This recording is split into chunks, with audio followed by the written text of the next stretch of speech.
jìnnà sí wọn bí sánmọ̀ sílẹ̀ o ara ló ń ta wọn ṣe mọ́ o náà bá sunkún sójú bẹ̀rẹ̀ má ti fi ìgbín sọ kó fẹ́ yẹ ẹyẹ kò lọ ìgbín sọnù sígbó wọ́n dúró títí ọwọ́ wọn ò tó ìṣó máa ṣe ta ní kókó ṣòkòtò tí olókùn ó dá kìtìyàn ó dórí àwọn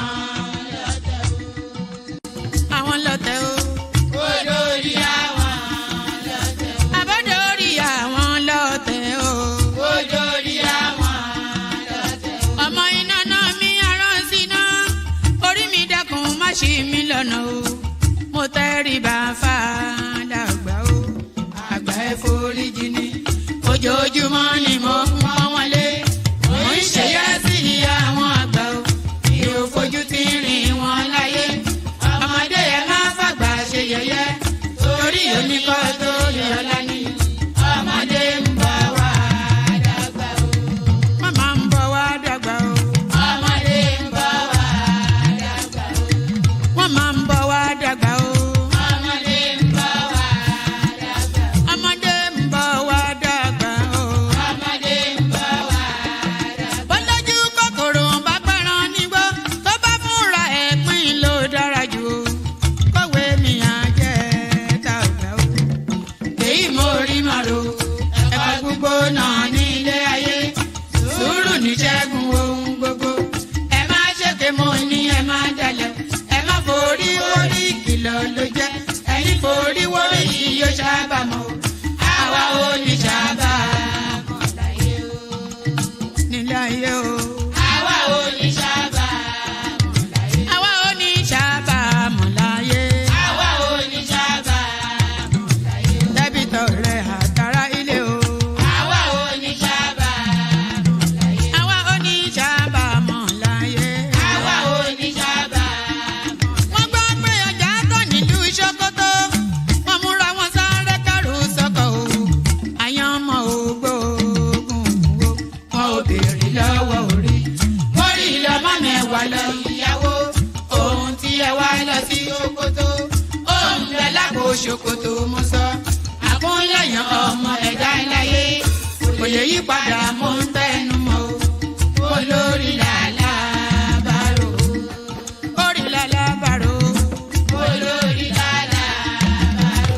Mo lórí làlá bàrò.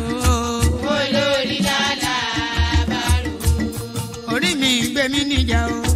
Olórí làlá bàrò. Làlá bàrò. Olórí làlá bàrò. Oríjà jogun ìkànnì wọn rí. Má fi wá fáyé mu nílé ayé wa o. Olúwa àgbẹ̀ wa níyà o. Àmì nílé ayé wa. Ó tilẹ̀ jẹ́ pé ọ̀tá kọ́ ni wá. Ó tilẹ̀ jẹ́ pé ọ̀tá kọ́ lẹ́yìn. Ṣọ́wa nínú ọ̀pá wọn kìnìún. Ejò olóró àkékè. Ṣọ́wa nínú ìdàgìrì ayé. Dáàbò ẹ̀bùn wá fi ṣọ́rẹ́ ṣọ́wa o. Mo sáàdì ọba bá lókè o. Mo sáàdì ọba bá lókè o. Mo sáàdì ọba bá lókè o. Mo máa sáàdì ọba bá lókè o. Mo sáàdì ọba bá lókè o. Olúwa gbé wa níjà o. Mo sáàdì ọba bá lókè o. Kó má fi wá sílẹ̀ o. Mo sáàdì ọba bá lókè o. Olúwa má fi wá sílẹ̀ o. Mo sáàdì ọba bá lókè o. Àwọn ọ̀tá tí wọ́n rè rajọ ìbànújẹ́ ti bá àwọn ọ̀tá nílé. Àwọn ọ̀tá tí wọ́n rè rajọ ìbànújẹ́ ti bá àwọn ọ̀tá nílé. Àwọn ọ̀tá tí wọ́n rè rajọ ìbànújẹ́ ti bá. Yo yo yo Jagaban. Yo yo yo Jagaban. Yo yo yo Jagaban. Now here we want to Jagaban. They want them. Our mama papa want them. Silver we want them. The same people will give us Jagaban. But the same people come to tell us say Jagaban is not good again. Which way Nigeria oh? Because the government don't favor them oh. They want to start Jagaban government, but people everywhere. Yo yo yo eh. Buhari finish in 8 years. Jagaban go finish 8 years. We know them for cha. Yo, Jagaban. Yo, Jagaban. Yo, Jagaban. Now he will.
Yes, and that was exactly where I wanted it.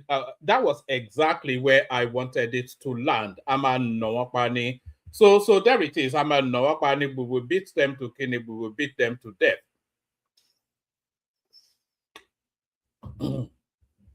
So Ama Nowapani and all that. Good day to you. Good to be your company and all that. Good day to you. Good to be your company. So we are getting into the thickness of the politics now because the whole of the Nigerian political landscape is somewhat like a war zone. So everywhere you go on our social media is just a war zone. But nevertheless, maybe some of you would have heard of my escapades on TikTok. I think I sent it to a few of you. So good day to you. Good to be in your company and all that. Good day to you. I hope you're having a gloriously wonderful day so far. Hope the glory of the day continues. For reasons of spending time in my company, one man went to mow. So one man went to mow, the eagle lands again. The eagle always lands. When was there ever a time that the eagle did not land? So the eagle lands again today, hoping that and trusting that is meeting you in good health and good cheer. So a lot going on in the news cycle. And by the way, let's go through the protocol first. Click on the like button, just as I'm inviting you to do so now, do so. Click on the like button. So that's the first thing you have to do. Subscribe if you are not already subscribed. We need the subscription numbers going up. So if you are not already subscribed, then please do that. So like and subscribe. Do those two things. if you want to come and join me on the screen, there's a hyperlink. Let me send it again. If you want to come and join me on the screen, there's a hyperlink in the comment section that says StreamYard. If you click on it, it will bring you into a studio. And then at some point, I'll let you onto the screen and engage you in conversation. So that's how that works. So like, subscribe. So you are mandated. Those are compulsory things that you have to do. The likes and the subscriptions, they're not optional. So you have by law to do that. The law compels you to like and subscribe. So like and subscribe. And then if you want to click on the hyperlink to come and join me, you can. That's optional. But what is not optional is the likes and the subscribe. So let's see numbers going up as I'm inviting you to do them now. So carry out those actions, like and subscribe. Click on that hyperlink to come and join me if you want to come and join me on the screen. Say hello to me in the comment section. Let me know where you're joining us from so I can acknowledge your presence and say hello back. Share the links to the stream just as widely as you can. Super chat towards the stream. So those are the things that I always ask at the beginning of the sessions. No different now. Like, share, subscribe. Click on the hyperlink that says StreamYard to come and join me on the screen. Say hello to me in the comment section. Super chats towards the stream. Those 6 things are the traditional things that I always say at the beginning of the stream. So hopefully, and by the way, it's not me just it's just me just talking for the sound of my voice. I'm inviting you to carry out an action to like and subscribe.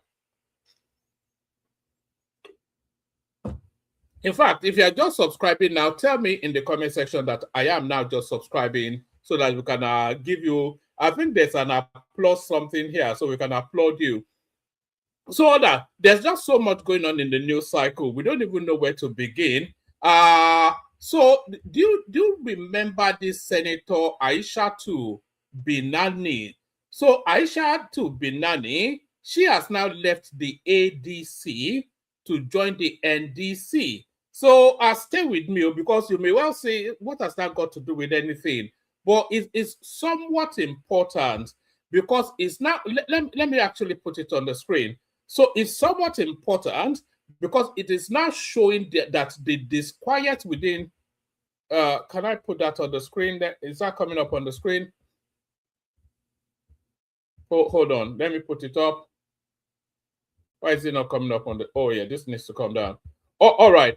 All right, so there it should be. So that's Senator Aishatu Binani, who is now leaving the ADC for the NDC. So you ask, of course, why this is important. It is not especially important because she's not really a mover and shaker name within the Nigerian political paradigm, but the move that she has made, she's a no-name though. She's not a nobody, but she's not a front-tier name. But this move that she's making now is somewhat important because this is now the first time now. And when did they cobble together this ADC? Barely 2-3 months ago. So now this is now the first sign of a chink in the armor of that ADC space. When a big name personality leaves that party, because of course she would leave that party identifying that there is no future there. And by the way, she's a serving senator. She's not a nobody. So she's taking a title away from the ADC to the NDC. Senator Aishatu Binani leaves ADC for NDC. So all these acronyms, man. Senator Aishatu Binani Dahiru has left the African Democratic Congress ADC for the Nigeria Democratic Congress NDC. Binani, the governorship candidate of the All Progressive Congress APC in Adamawa in the 2023 election, officially joined the NDC in an event in Abuja on Friday. The former governorship candidate also got her NDC membership card and was welcomed by the party's national chairman, Siraiki Dixon, amongst other chieftains. In her address, Binani said the decision to join the NDC came after a thorough study of the party's constitution. So it wasn't that long ago that she actually joined the ADC, by the way. So there's a lot to read into this. It's either she's indicating then that there is no confidence in the ADC and she's moving first, or she may well be a John the Baptist sort of a move like a front runner, like a scouter, to go and test the tempo of that space, because she's an Atiku acolyte. So you have to read that into it as well. So has she been sent into the ADC to make preparatory, whatever it is, for the bigger names to come and join? Or has she identified that there is no future within the Atiku trajectory and she's now built now? But what is significant, though, is that she is a serving senator. So that is a titled position. They don't have too many titled positions within the ADC. So that's our Senator Aisha to Binani right there. So let's go through it quickly. Senator Aisha to Binani Adahiru has left the African Democratic Congress ADC for the Nigeria Democratic Congress NDC. Binani, the governorship candidate of the All Progressive Congress in Adamawa in the 2023 elections, officially joined the NDC at an event in Abuja on Friday. The former governorship candidate also got her NDC membership card and was welcomed by the party's national chairman, Siraika Dixon, amongst other chieftains. In her address, Binani said the decision to join the NDC came after a thorough study of the party's constitution. The former lawmaker who, I don't think she's actually serving, so they're describing, so let me withdraw that statement. I thought she was actually in the Senate, but it looks as though she may well have been in the Senate no longer. The former lawmaker who represented Adamawa Central said the party's constitution reflected a strong commitment to structured, policy-driven governance.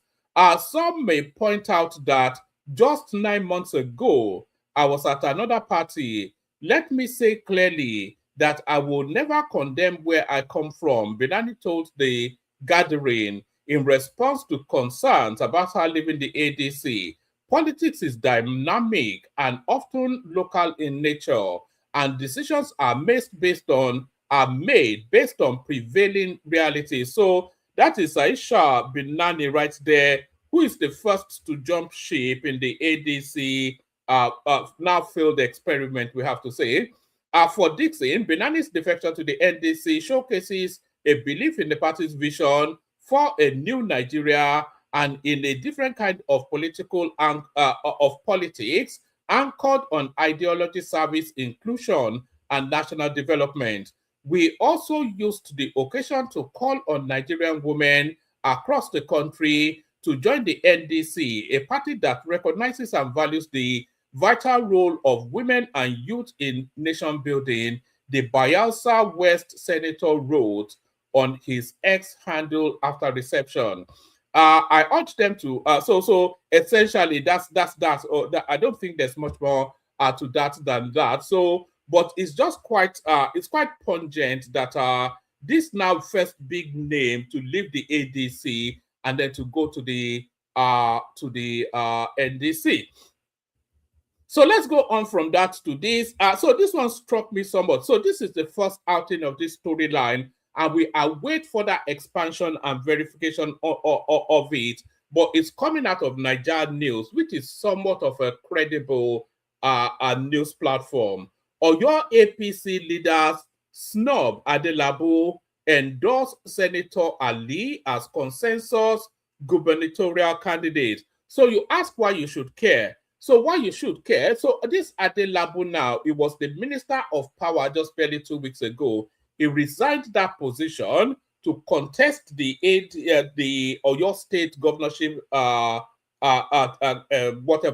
Oyo State governorship position, only then for him to be rejected by the APC. So what assurances and reassurances did he get before he left a cushy? Because that's one of the most, they call it juicy positions. That's probably one of the juiciest positions within the Nigerian political space, the power minister. So why would he leave such an important position without the assurances that he will get the APC ticket? Or your APC leaders snub Adelabu, endorse Senator Ali as consensus gubernatorial candidate. The apex leadership of the All Progressive Congress in Oyo State on Friday endorsed Senator Sharafaddin Ali as the party's consensus governorship candidate for the 2027 election. The decision was ratified at a high-level leadership summit held in Samonda, Ibadan, as part of efforts to consolidate unity within the party. The endorsement reflects a growing trend within the APC, following similar consensus arrangements recently adopted in Lagos and Ogun State. So for that Ogun State space, they've given it to Yayi, and the person that actually even they picked his name up, put his hand up, was Dangote. It was actually Dangote that picked the governor of Ogun State, but the next governor to be of Ogun State. But we'll get to that in a moment. Party leaders said the approach is aimed at avoiding internal divisions and strengthening the party's chances in the next general election. Speaking at the summit, Senator Ayo Adeseun disclosed that the endorsement followed extensive consultations, including discussion with President Bola Ahmed Tinubu. So Tinubu actually endorses this Ali guy, much to the chagrin of Adelabu. So I wonder, did he not speak to Tinubu before he left his post?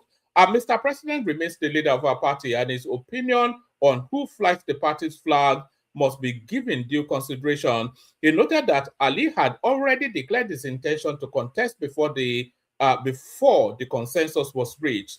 Another party chieftain, Alhaji Fatai Ibikunle, also confirms that President Tinubu backed Ali's candidacy. He urged other aspirants within the party to align with the decision in the interest of unity. Ibikunle stressed that cohesion will be critical to the APC to mount a strong challenge for the governorship. So you know that Oyo State, of course, is a PDP state at the moment. Seyi Makinde, of course, as you all know, is a PDP man. So the APC then strategizing to, and almost certainly will wrestle Oyo State out of the hands of the PDP. One, because the PDP is in disarray, and two, because the PDP have no candidates.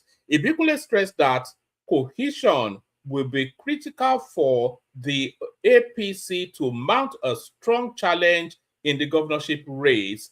The summit attracted a large number of party leaders and stakeholders from across the 33 local government areas of the state. The turnout underscored the significance of the endorsement and the party's resolve to present a united front. In his remark, Ali thanked the party leaders for their support and pledged to deliver inclusive governance if elected. He assured members that he would not disappoint them and expressed appreciation to President Tinubu for his guidance. So, correspondents reported that Adebayo Adelabu, a former minister of power, had recently resigned his position to contest for the governorship ticket on the platform of the APC. So I wonder what happened there, because of course, if the guy had not sought the reassurance of Tinubu before he made that move, then it speaks volumes as to why he was such a failure as the minister of power. Clearly no brain function. Turaki-led PDP faction loses as Supreme Court voids Ibadan Convention. So that Ibadan Convention was voided even from the get-go because, of course, the court told them not to do it, but they proceeded to do it because they have no regard for the law. But the law would not be disregarded. The Supreme Court has voided the National Convention of the People's Democratic Party held in Ibadan, Oyo State on November the 15th and 16th, 2025. The convention produced Tanimu Turaki, SAN-led factional national executive of the party. The Ibadan Convention had been the subject of protracted legal disputes prior to the Supreme Court verdict. The People's Democratic Party, PDP, held the convention in Ibadan, Oyo State on November the 15th and 16th, where a factional leadership led by Turaki SAN emerged. However, the exercise was conducted amidst subsisting court orders restraining the party from proceeding with the gathering. So this is exactly the point that I was making. The court told them not to do it, but because they feel that they have big agbada and those big agbadas place them above the law, then of course they proceeded to do it. But big agbada or not, the law is the law. and this is what the Supreme Court affirms. However, the exercise was conducted amidst subsisting court orders restraining the party from proceeding with the gathering. A federal high court had earlier barred the convention, citing breaches of the party's constitution and the failure to comply with due process, including unresolved dispute arising from state congresses. The court also noted that certain aspirants were excluded from the process, rendering it defective. So that's the Supreme Court then affirming the position of the lower court. So on from that, still with the Supreme Court voids ruling on ADC on ADC leadership crisis, other parties to return to trial. So in addition to that, the Supreme Court also directed that INEC should reinsert the ADC party structures on its portal. So as it stands now, David Mark remains now or reintroduced on the INEC portal as the ADC leader of some sort. Whatever that means is just a convoluted system. So we'll find out what that means. So it looks as though this story may well have been dropped. I can give you the headline. Cubana chief priest declares bid for Imo reps seat. So the Yahoo boys are now going into politics, is what we're making of that. But let's stay with that ADC space still. And let me play you this clip. This is Dumebi Kachuku, who is now coming out to defend or to assert his ownership of those party structures. So tell me in the comment section if you can hear it. Tell me in the comment section if you can hear the volume on this one or of this one. In our constitution, the congresses are conducted and midwifed by the state chairman. Same thing with the convention. They make up the neck. They make up the neck, yes. Right. So those congresses, what David Mark and Co. did, they set up ad hoc committees and had these committees take over the functions of the state's ESCOs to bring in people they wanted. So I've had people calling me from all the states. They pushed us out. They take over our party structure or what have you. And of course, the state chairman went to court. Mind you, some of these state chairmen were working with David Mark and Co. because they believed that these people would bring the party, take the party forward and all of those things. Before they realized that this guy said, hey, you guys are too poor for us. You are commoners. We cannot work with you. We need people who look more like us. And so they pushed these guys out of the party.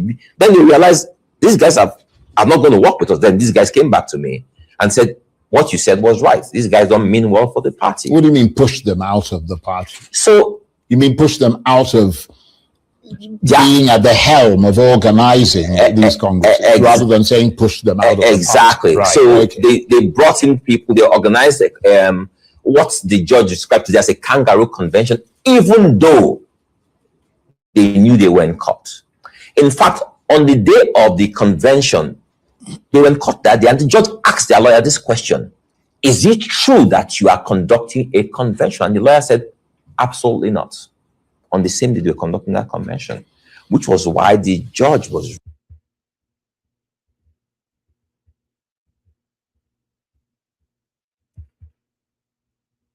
really leave it today. Right. So are you alleging then deliberate manipulation or just procedural failure? I think these guys had a clear agenda to fail.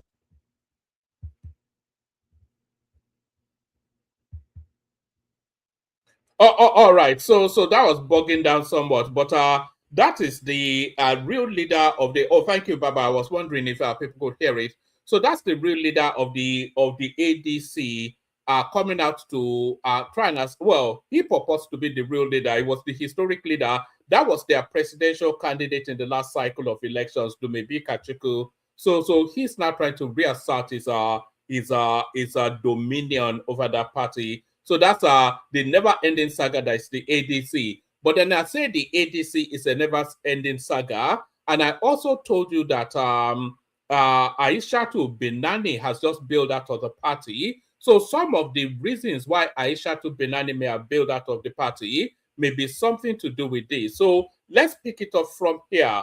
Let's hear first what these elements have to say. Follow Peter Obi to ADC. This announcement is coming from my sister in whom I'm well pleased. The baby won't keep me with laugh this morning. Anyway, Mama P. Yeah, there's a public service announcement for those of us who follow Peter Obi to ADC. This announcement is coming from my sister in whom I'm well pleased. The baby won't keep me with laugh this morning. Anyway, Mama P. Job update, and I'm seconding the motion. So 2027 is almost here. Those of us that were escorting Peter Obi to ADC, let's tell you something. Hear this. This is just for clarity. I don't know who needs to hear this. Let me share this video as widely as you can, so the non-obedient can understand. I'm not going to shout so that you know, so that because you shout and not listen. Yes. Listen carefully. I'll pick my words one by one. In fact, I'll put them in syllables. One. Sorry, I'm not shouting. One. The obedience movement is for Peter Obi and Obi only. Do you understand? Make sure not the monopoly as open the cost on join for parts where we got you know, so that because you shout and not listen. Yes. Listen carefully. I'll pick my. All right, that's not responding to my attempts to pause it. So let's start it again. So before it picks up again, you see, this is exactly the problem that is going to hemorrhage that party. So what this girl is about to tell you now is that their support within the ADC is still only peculiar to Peter Obi. That's what she's saying. And of course, the ADC want you to be all in or all out. So you cannot be some sort of a halfway house narrative. Everyone keep me with laugh this morning. Right. You cannot be some sort of halfway house narrative. But this excessive aggression from the obedient space is not sitting at all well with the ADC. But we'll listen to her first, and then we'll listen to the ADC pushback. So let's watch this. Anyway, Mama P. Job update, and I'm seconding the motion. So 2027 is almost here. Those of us that were escorting Peter Obi to ADC, let's tell you something. Hear this.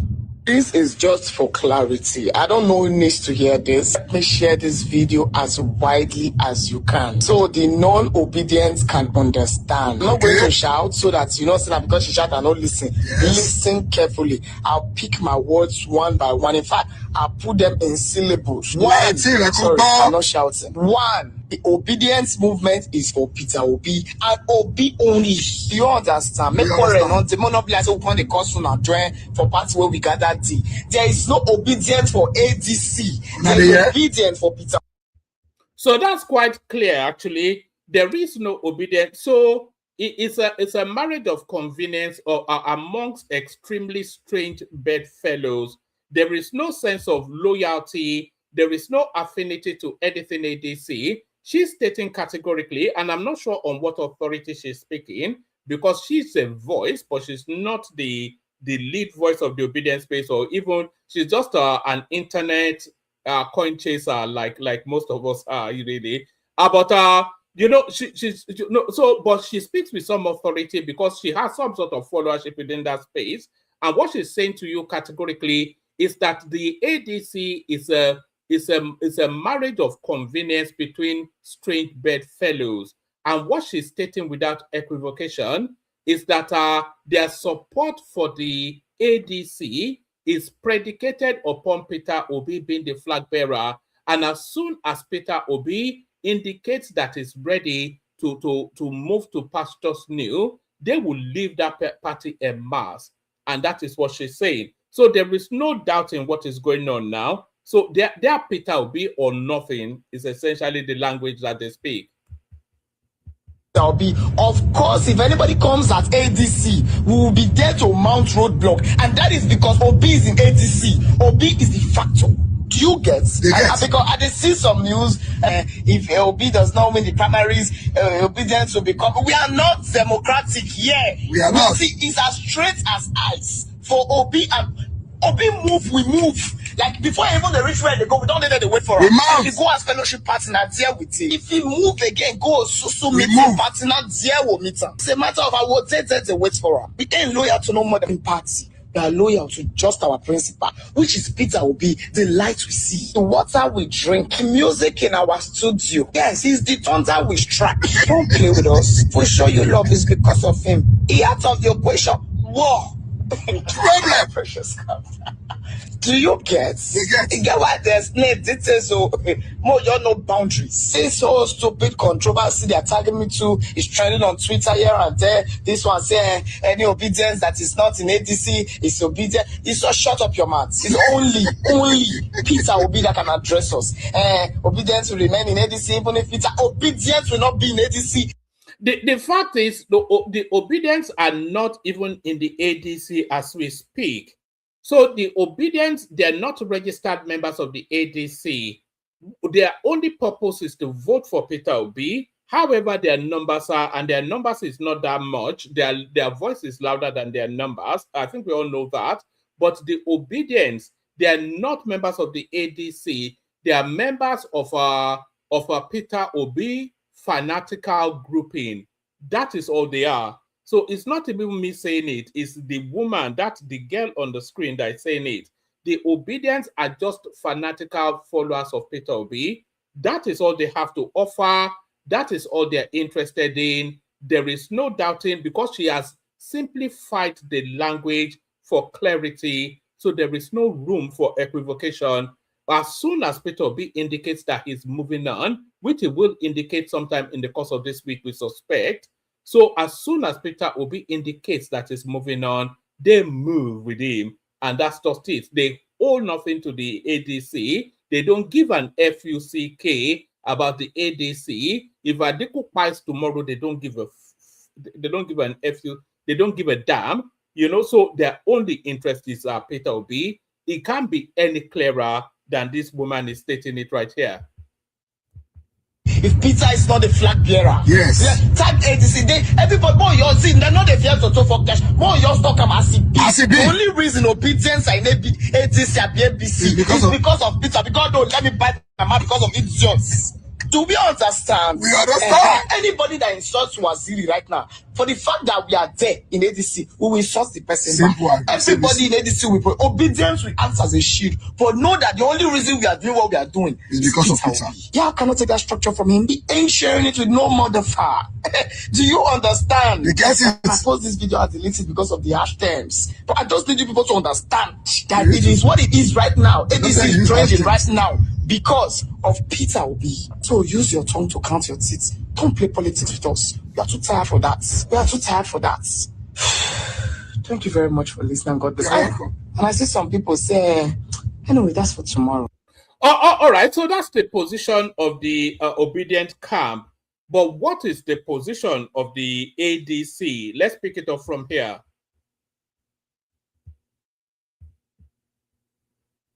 That this is not about Mr. So I don't know. Like I said, Atiku has made a commitment. What's his name? Former Governor of Rivers, Amaechi, has equally made a commitment. I'm waiting to hear the commitment of Mr. Peter Obi.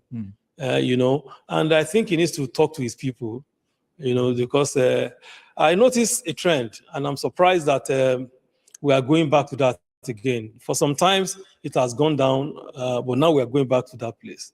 And I want to send this message to the supporters of Mr. Peter Obi. The earlier they realize that this is not about Mr. Peter Obi, it's about the country, the better for them. His Excellency Atiku Abubakar appeared on Arise Television a few days ago, and he spoke his mind to the world, to Nigerians, and said, I'm going to run. I'm not stepping down for anybody. The first thing they did was to twist it and be saying, Atiku has stepped down for Peter Obi. That doesn't even... But to now again mount sustained attack on the person of Atiku Abubakar is unheard of, it's unacceptable. It is. Because Atiku and Peter Obi today are members of the opposition. All right. So you can see... You kept attacking the person of Atiku Abubakar as if he was Tinubu. Energies that should have been channeled on Tinubu, so that when Even if your person emerges, it will be seamless, it will be easier for you. And if Atiku wins, it will be easier and seamless for the opposition. But they maintain a sustained attack on Atiku, not even any other person. Why is that? We don't need this negative energy. And I'm calling on Mr. Peter Obi to talk to his people. Because even if he gets the ticket of the party, it's going to work against him with what these people are doing. So there it is right there. So those are two completely divergent positions. The obedience, when the obedience come and join you, if they come into your house, you already know the expectations of what is going to happen. You already have an idea. It's quite clear, what they bring. They bring raw negative energy, relentless aggression, caustic asides, and all of those sort of things. So you cannot then rebrand them as gentle choir boys and choir girls. They're a rowdy bunch. It's just a wayward, ill-brought up sort of elements. So that's what the obedience bring. So they cannot now come into your party and they are quite clear in their demands. You have to be fair to them. They want Peter Obi to get the ticket of the ADC. So now clearly Peter Obi is not going to get the ticket of the ADC. So we'll see how that transpires. We will see how that transpires. There will be tears before bedtime. There will be blood on the carpet. So it's going to be messy and it's going to be ugly, and Atiku is going to be brutalized. So that's just what we can glean from that. So that's what we can glean from that. What else have I got for you? Actually, I think we're coming to the end of what we're offering. Let me run you through some data. So the 20 biggest cities in Africa by population. So a lot of us, by a lot of us, I probably want to narrate to myself. I've always thought that Lagos was the biggest city in Africa because Lagos is one of the 7-10 mega cities in the world. But apparently, allegedly, Cairo in Egypt is actually the biggest by population city in Africa. So Cairo has 22,800,000.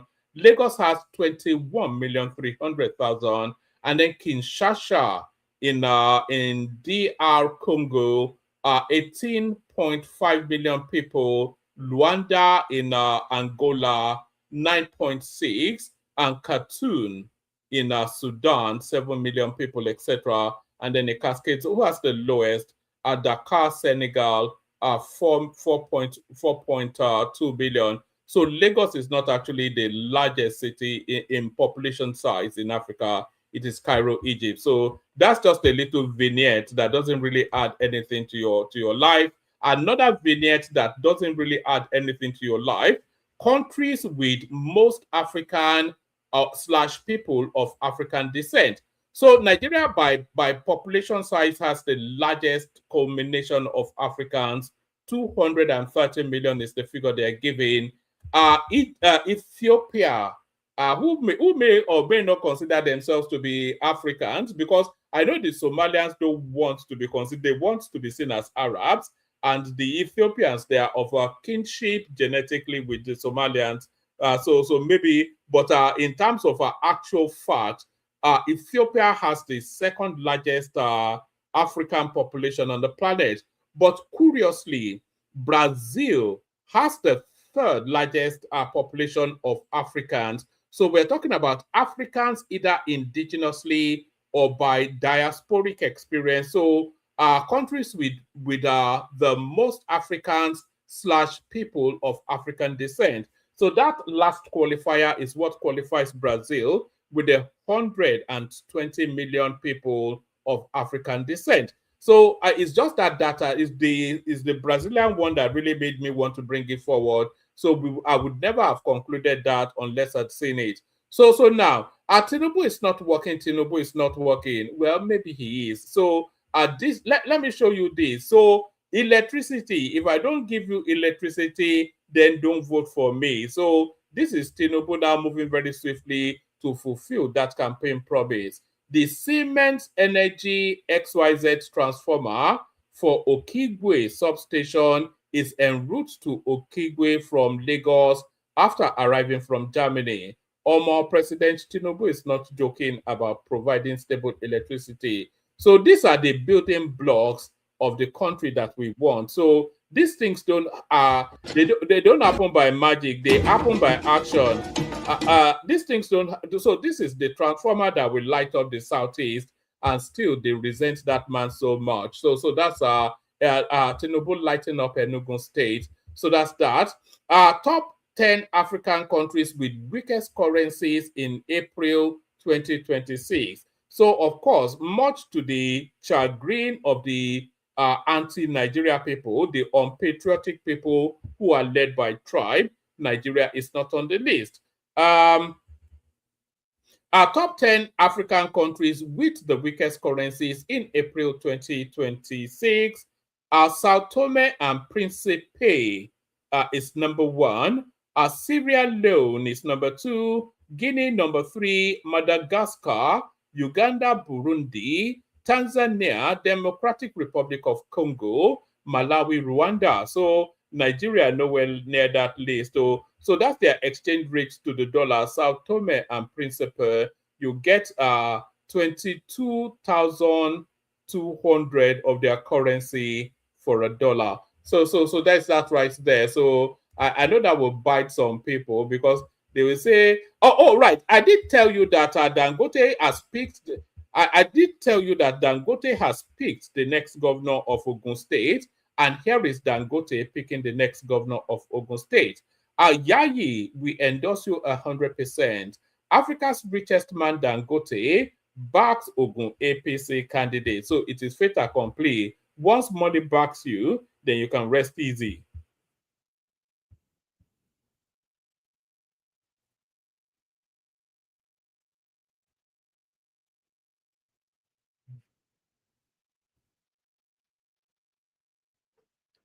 So when did Dangote become an excellency? I thought that particular reference is usually used for politicians, especially ex-governors. Your excellency, sir.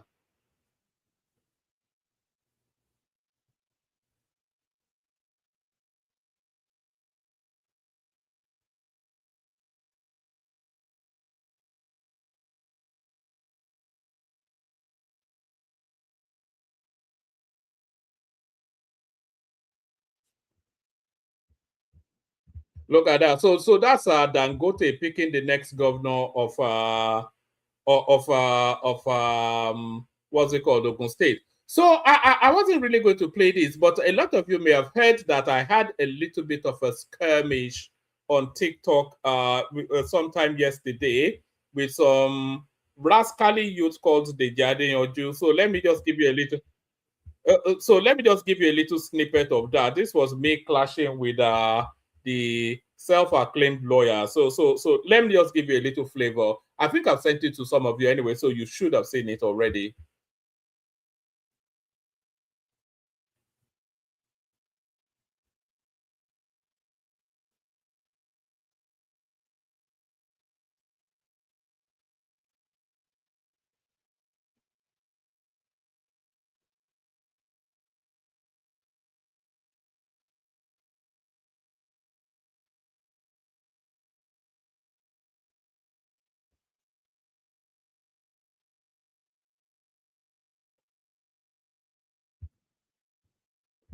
Oh, all right. So that's just a little flavor of my clash on TikTok with this. I don't want to call him names because he's not here to defend himself, but it's just a no mark. It was just easy pickings. I wish I could get the full. If I'm able to get the full broadcast, then I'll bring it here. I think you may well pat me on the back if you listen to all of it in full. Oh, no audio. Oh God. All right, I'm not going to replay that. Maybe I'll download it and then I'll play it in the studio. But that's that. Is there anything else that I've missed in the news cycle? So we've spoken about Senator Binani. We're talking about Ade Dibu that's been snubbed for the Oyo State seat. Turaki-led PDP faction loses in the Supreme Court. ADC wins in the Supreme Court, but is that a poison chalice? Cubana chief priests are going into politics. So from 419 to we've not done this one. Our court only nullified Ibadan Convention, not PDP leadership. This is Natasha Akoti Uduaga trying to rebrand or give her interpretation of what the court judgment is or was. 2027 Binani dumps ADC for NDC. So we've already gone through that. So that is what I have to offer. Let me see. Is there anything else that may have come through whilst we were in the throes of it? Yes. So PDP crisis. Makinde Bala takes strategic move after Supreme Court ruling. I thought Bala Mohammed was on his way out of the PDP. So I'm just giving you headlines now. Why Peter Obi can't leave Nigeria out of poverty. This is Yul Odeche making that statement. 2027 elections, Kwakwanso will move with Obi to another party. This is Omojuwa is the person that has the attribution. Peter Obi or Atiku primate to Yedele. So the prophecies are already doing their bit. Prominent lawmaker loses return ticket as APC announces replacement. I'm not sure who that is. ADC crisis. Abejide dumps party. Is this another mover?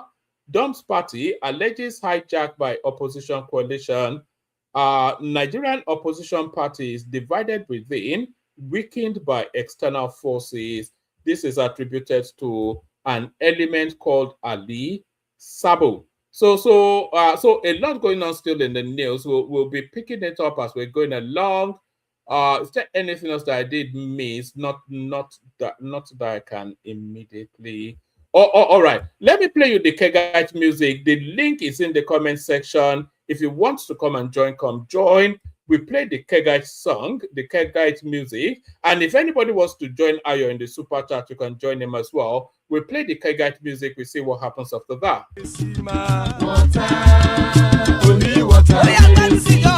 Water, only water, where they see ma.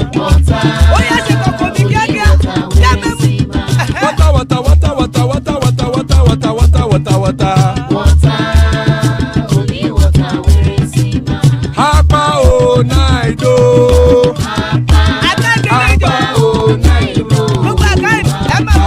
Hapa you don't come o.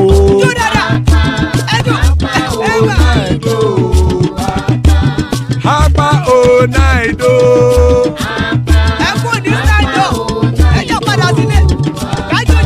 Oro kẹ̀kẹ́ ẹlẹ́mù yé o.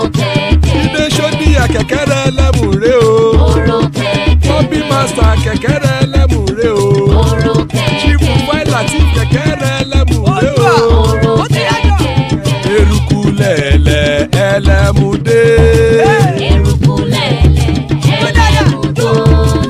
Eruku lẹ̀lẹ̀ ẹgbẹ́ ẹlẹ́mù dòdò jàre o. Eruku lẹ̀lẹ̀ Ghana ti dé ẹgbẹ́ bọ́dì o. Ọmọ ẹlẹ́yẹ ẹ̀yẹ o ó dilé o. Olúyẹ̀lá ẹ̀yẹ o ó dilé o. Petrosoname ẹ̀yẹ o ó dilé o. Petrosodunke ẹ̀yẹ rẹ̀ ó dilé o. Ẹlẹ́kọ̀ ọ̀run mú ìní o.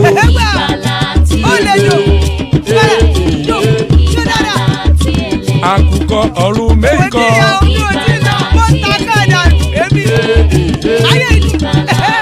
Ikú kò ní ríwà gbéṣe o.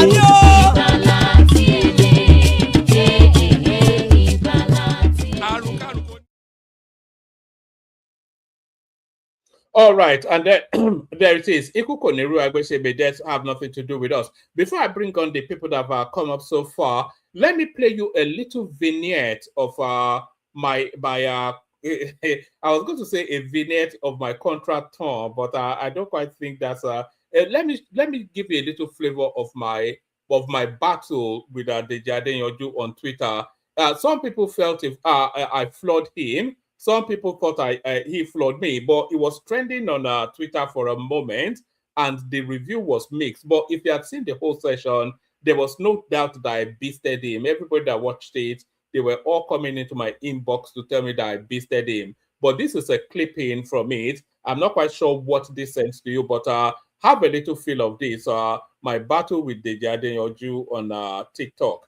You are just vacuous noise. That's all.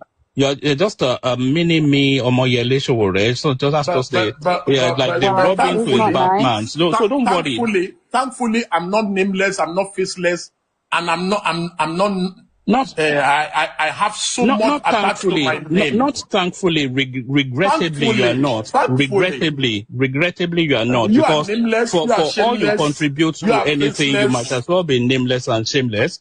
Or faceless, or whatever it is you just said. But madam, like I said, they won't let me answer you. Google Deji Adeyanju. Thank you for attention. Yes, you see, they will overrun it because it's a campaign of calumny. That's what is going on, madam. A campaign of calumny. They don't want substance to get through the fog of noise that they create. Not substance, though. No substance, though. Substantive. If you were it's not you are not substance. You are not substantive. Look at lawyers that can't speak English. Nobody will be talking if you were substance. If you were substance, nobody. No, substantive. If I was substantive, not that. Anyway, I said, if you were any substance, nobody is going to be arguing with you here. Nobody is going to be arguing with you. You are dull, bro. You're very dull. There's an audience listening, and they form the judgment on who is dull or not. But the audience forms the judgment on who is making sense or not. Vehemently opposing your rubbish. It doesn't matter now. It's not by numbers. It's by facts. It's not by however people agree or disagree. This was what you told us about by facts and substance. This was what you told us about facts. It's about logical sequencing. We asked you where do you know what that means?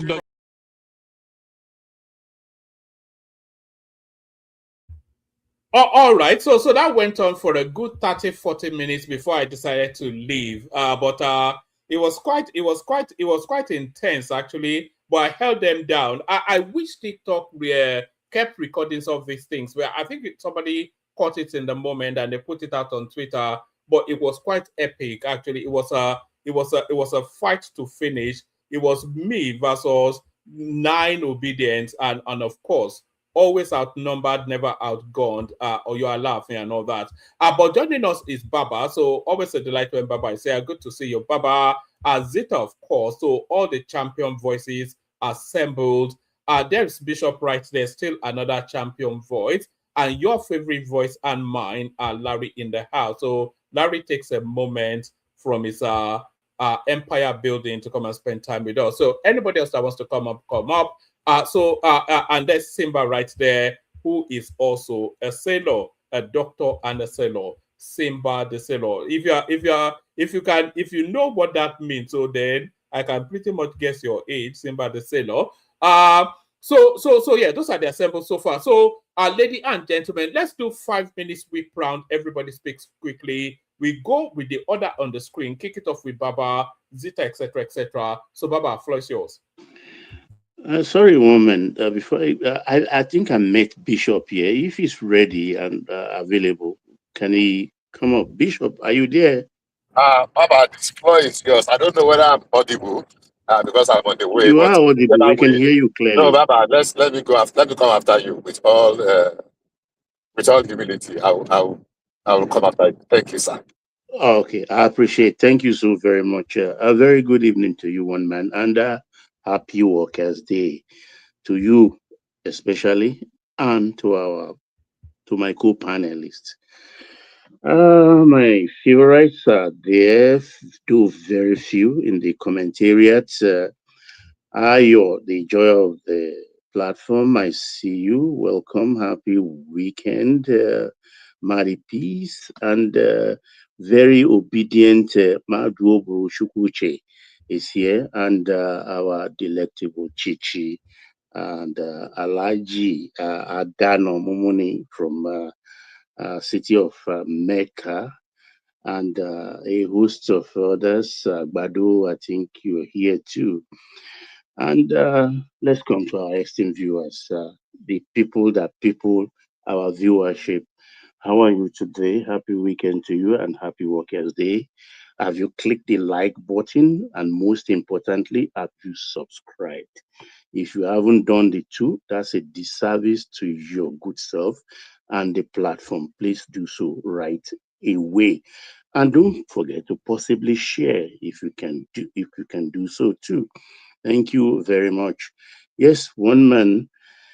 Let me quickly, since I have only 5 minutes, but there are other better things before the topic of the silly season, which is politics, to talk about. So much is happening in the high wire finance world.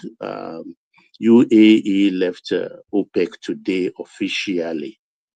So, and what does that say for the oil market in the world, and how does that concern Nigeria? Well, whoever would have predicted that UAE will, after I think 30 years, yeah, I think they've been there for about 30 years, right from the world get-go, when OPEC was just about 6 nations. They've been there. And to depart just like that, well, it's a plus for Nigeria if we can seize the moment, because they are leaving behind their daily approved output of 3.3 million barrels per day. Sorry, Baba, I didn't want to interject you at all. But do you not see this as a missed opportunity? Because I think Nigeria should follow the UAE out of there. Oil trading at $117, I think, round about at the moment, from 60 something just a few weeks ago.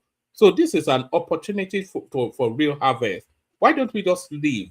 You know? Yeah, because of the low cost 8 years of Buhari, it is difficult. Don't forget our daily production is encumbered in the futures borrowing, which we did. We have not cleared that Augean, I'll call it an Augean stable.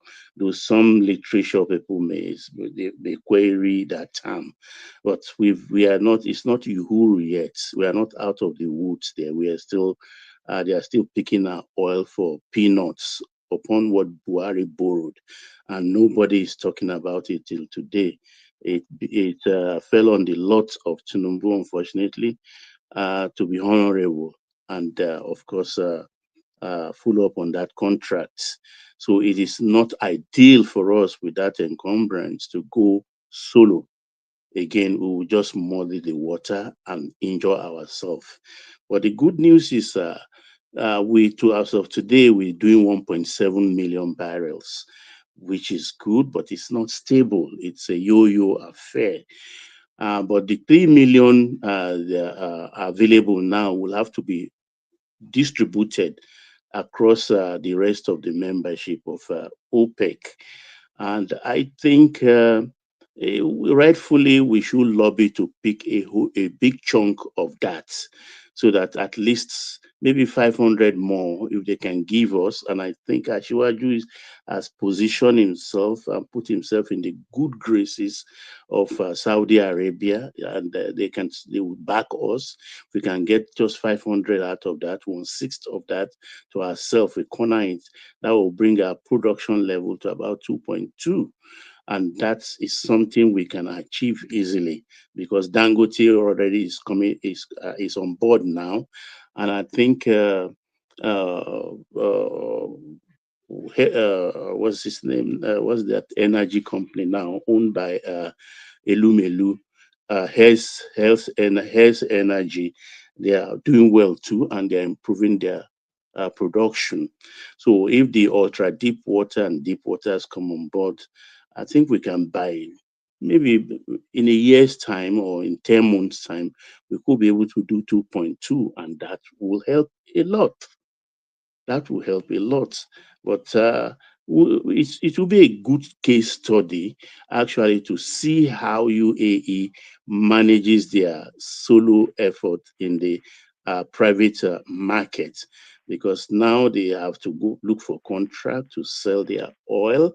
And of course, it has to be on the cash and carry basis and long Sorry, time. Baba, if you can hear me. Yes, sir, I Hello, can hear hello, you. Yeah, go ahead. hello, man. Yeah, just a quick question. I just came in. If I understood what you said, Nigeria's ability to sell more oil is based on OPEC's quota? Yes, correct. Really? Yeah. So they only give us 1.2 or whatever we had before. Actually, I think it's 1.8 as of today, and we're only doing 1.7. That's always been the case, but they give Saudi Arabia with a population of less than 40 million about 30 million barrels or so. Yeah, it's based on proven reserve.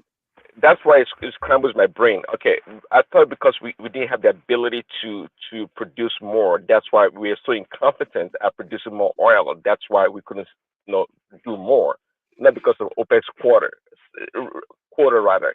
That is amazing, actually. That's amazing. Yeah, yeah. Well, I mean, you belong to it. Look, the market. You know, the market. Everybody has to. You have to belong to a club, a kind of cartel. If we are all left to our devices as producers of crude oil every day, the market will be flooded, and of course, we will be buying oil for but Nigerian peanuts. population, let's assume we have like 180, 200 million people. Does that play a factor compared to Saudi Arabia and these other countries that produce oil? No, it is based on proven reserve. For me, that should be the deciding factor, and that's one of the reasons because we have maybe the top 5-7 largest reserves, you know, and we have a population of 230 million to be serviced by 1.8 million barrels of oil, and Saudi Arabia has a population of 40 million, and it's almost a million barrel per. It's just ridiculous. You know, well, you are looking at it that way. You just said now we're about 7 in the world. What about the other 6? You get my point. It's not about the population. Yeah. UAE, their population was 1,000 people. No, UAE is about 2 or 3 million. Can anybody? I'm just kidding. Well, compared to Nigeria, you might as well say it's 1,000 people there. I mean, these small countries seem to always say that we are a poor country. I mean, Baba, why are we fighting over something that we've never achieved? I wonder too. You understand? Because even if they give us 5 million barrels today, can we produce 5 million barrels? But we can now. We are encumbered by you think it's like going to a well with a bucket and then drawing water? It's not. It doesn't work that way. But the government I thought is the private sector doing the drilling and the siphoning of the oil, not the government. If that was the case, I would say the government incompetent. No, but I think our quota is about 2.5 million barrels. No, the official is 1.8 OPEC. Check. 1.8. 1.8. I'm correct. 1.8 officially. So with this exit now, we can. Okay, what happened during Jonathan regime? Because that was the time that we produced the highest in recent time. That we are producing almost 2.5 million barrels. Yes. At what time was that, Simba?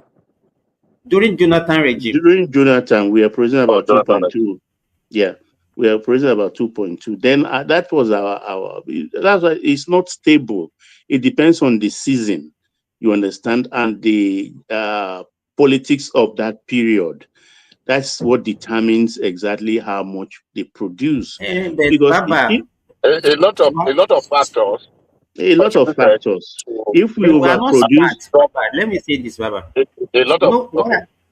Why I say we are not smart is this: Saudi, they are producing between 9 to 12 million barrels per day. After that, they produce an extra 5 to 6 million barrels for local refining. Yeah. You can see that. And Baba, they still export. I just checked now. So as of 2026, our quota is 1.5. That's it. I thought it was 1.8. Point us to? I would like to know that formula that determines how much we should produce. It seems like just 12 million barrels for Saudi Arabia. Is that proven? 1.2? Good. It's about proven reserve. look, the arithmetic of it is this. If we are left to our own devices, everybody produces, oil will sell for under $30 per barrel. But they have to make it a little bit scarce. Yeah. That's what's gonna happen now. Baba, oil sold less than $10 in Canada, like 6 years ago, around $9. So and what would that do to our economy or the economy of the world?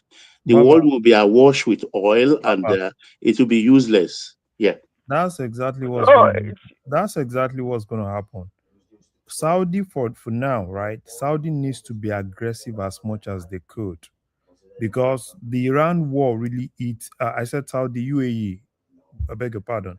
Yeah. UAE need to be as aggressive as much as they can, because that Iran war really eats them, right? So that war has actually taken them like 5 years backwards. So I think it's more political actually than economy. Yeah, right? because the bottom line is they need the money now. And at the end of the day, right, you see this issue of oligarchy, that's exactly what happened, right?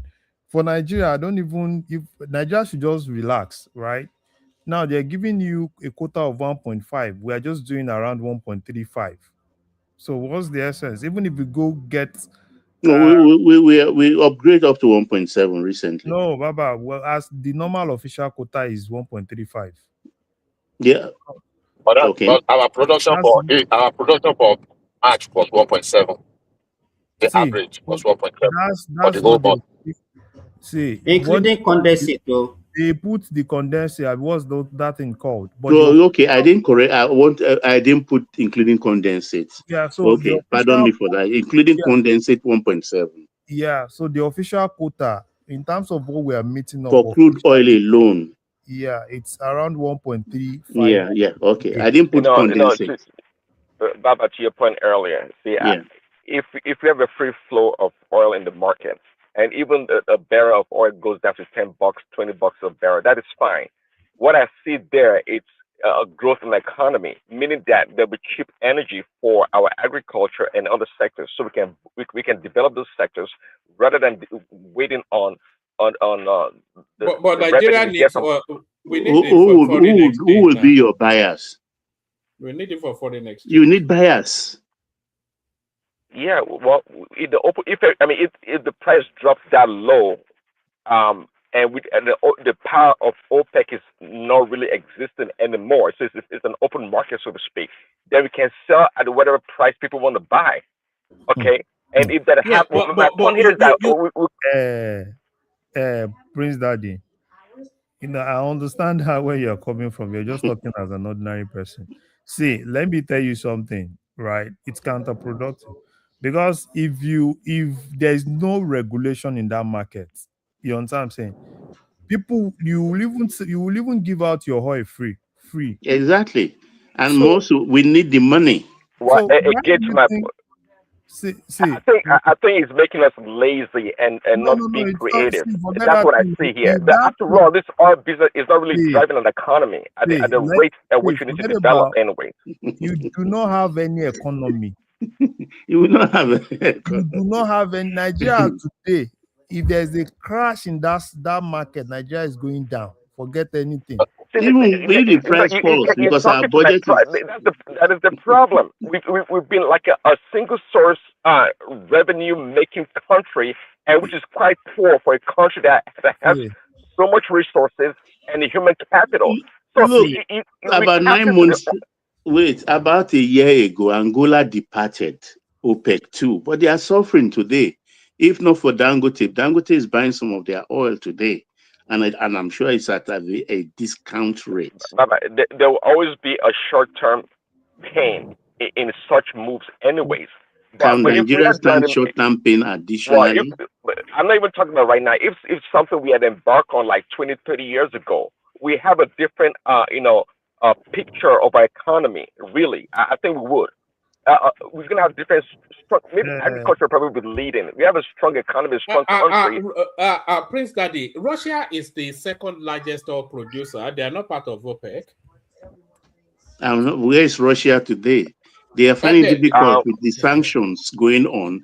They are finding it difficult to sell their oil and also their gas. No, well, no. I mean, Russia is doing very well. I mean, Russia is a part of it. One man. Where do you think Germany and all those damn European countries get their oil from and their energy from? I mean, they were so successful. They were so successful that they have to build the Nord Stream they get gas from Russia, not crude oil. What? It doesn't. Well, they have the mix of energy. They're still getting something to power the economy. That's what I mean. If it comes down to even right now, if I heard Germany is looking at coal actually to power the economy. I don't know why we are wasting. Like Nigeria is, as far as I'm concerned, it's not a oil producing country. Baba, do you hear that?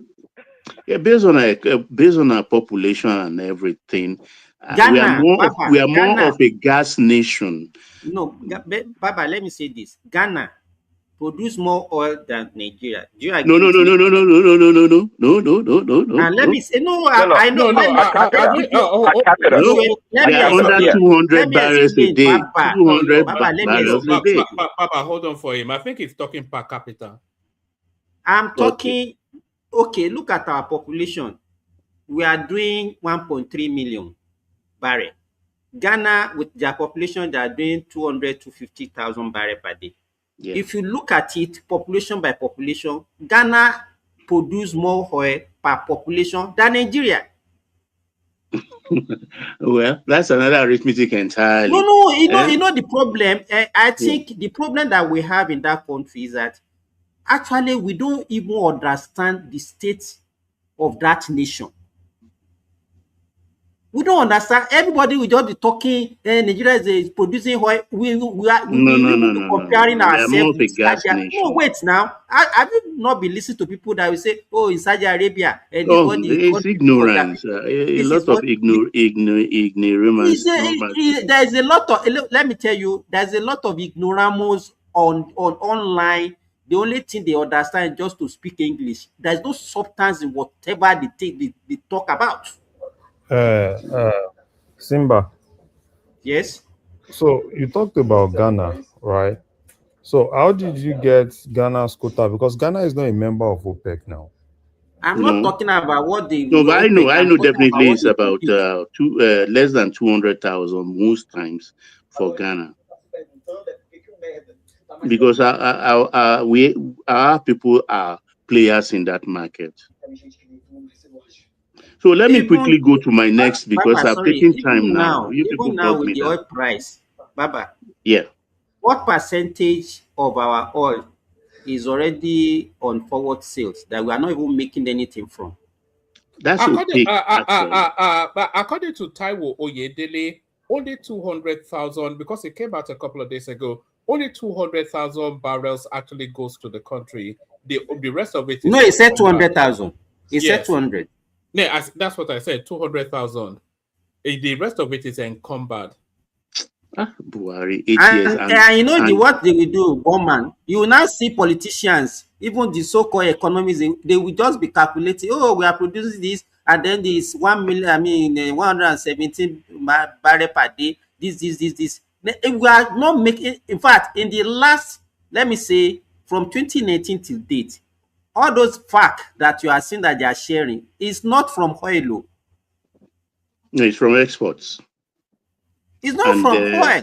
And earnings from custom and all the rest. And industries. VAT, etc. Yes. Mm-hmm. So let me quickly rush so that other people can take up the 3 more minutes, Baba, and then we go. Yeah. Let me go to buy Courtney. A 20 years litigation that has really bogged us down and made us not to progress 1 inch. Thanks to Keyamo, Olaniyi Keyamo Festus, he has brought that to an end. I know Ashiwaju's hands are all over it. They sat down with Wale Babalakin, and the court judgment Wale Babalakin got of 130 billion or so against federal government, he wrote it off entirely. So they sat down and came up that, okay, fine, you are giving up that, so take the MM2 take it back and start running it.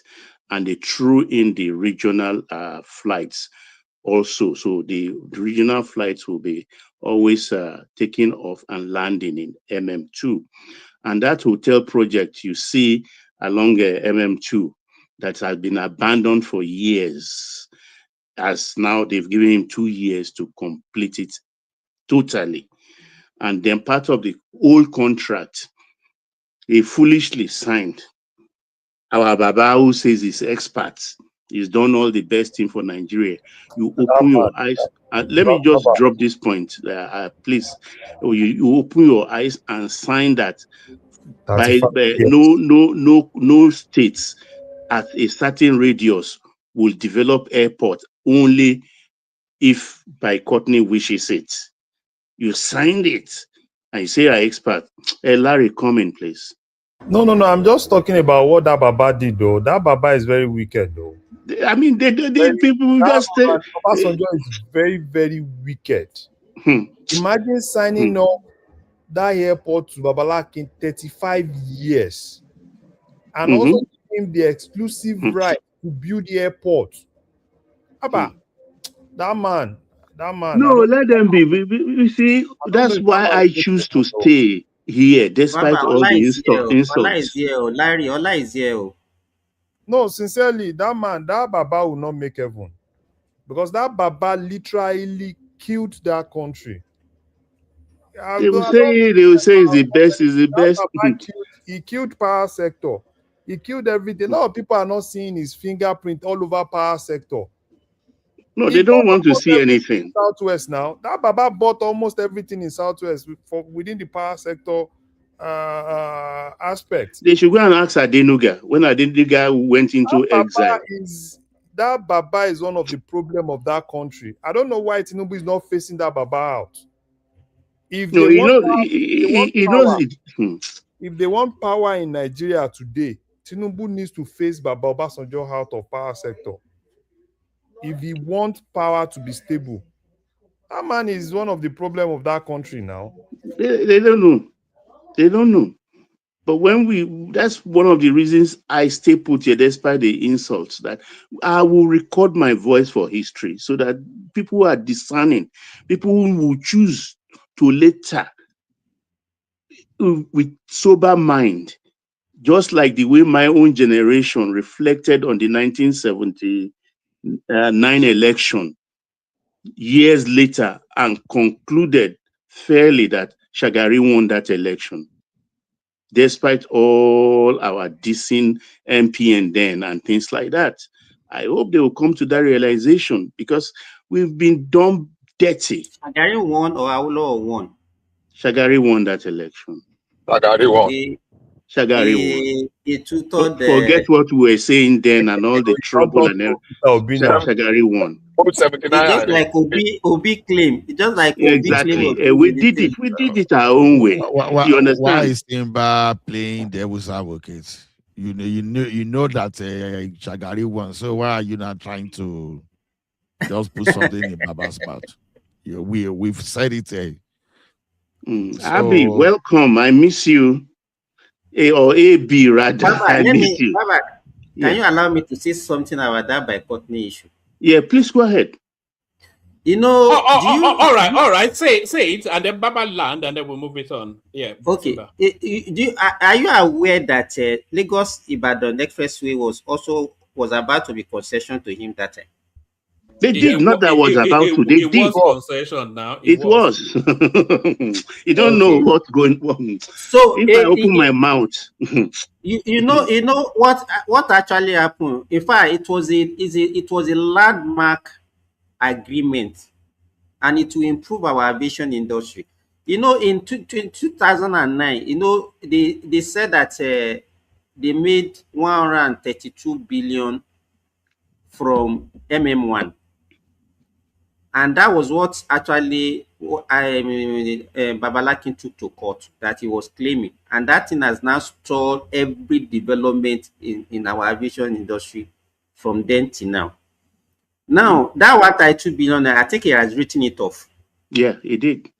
Yeah, Okay. Now, you know that agreement was also what is affecting that Lekki airport. Of course, but Lagos was going to so use that one now, PPP, Agidi to do it. It has now opened now, Yeah, it's so it open now. can have an exclusive right that No. I can buy. To me, how can someone you give an individual that kind of opportunity in a place like Lagos?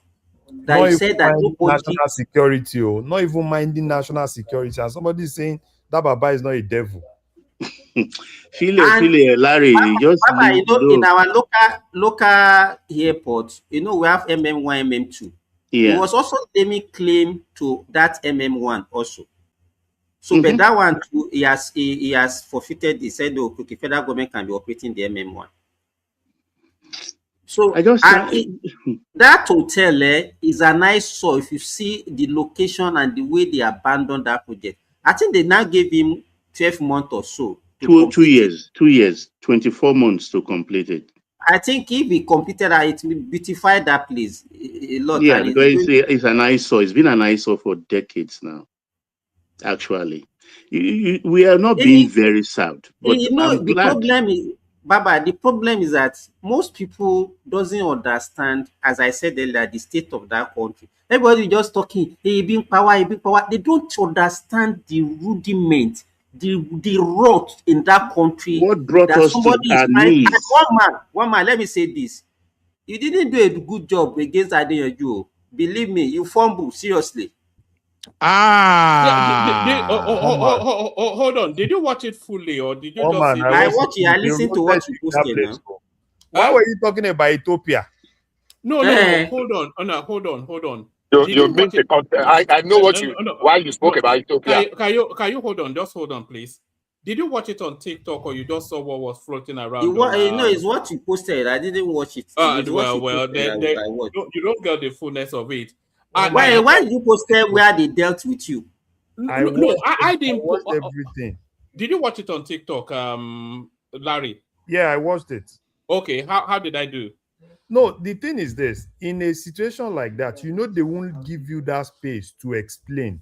All you just needed to do is to list. No, yeah, then you didn't watch it because I had already listed it, and then they asked again. If you listen to me, you hear me say I'd already given you 10 achievements, and I can give you 50 achievements. So I was there for about 40 minutes. So so it was yes. Let me tell you something, one man. I listened to Shehu Sani and Adeyanju. And the same Adeyanju when Daddy Freeze caught him. He don't talk, that he just mentioned something slightly that Daddy Freeze caught. He said, okay, now tell us the achievement of Tinubu. The guy now said, okay, this is a trap. And he actually agreed that Tinubu did something. But today when I listened and he was trying to block you, all those to you understand, he was just playing to his audience. Because this guy already acknowledged that Tinubu did something. But on his forum, he will not go out for, especially those people who have not watched the one I already watched. They won't.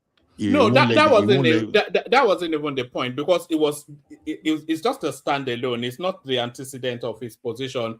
But even in that standalone, it's just, if I'm able to get hold of the full session, then you'll probably see how it played out. I think I'm not sure who was there. A few people from here were there.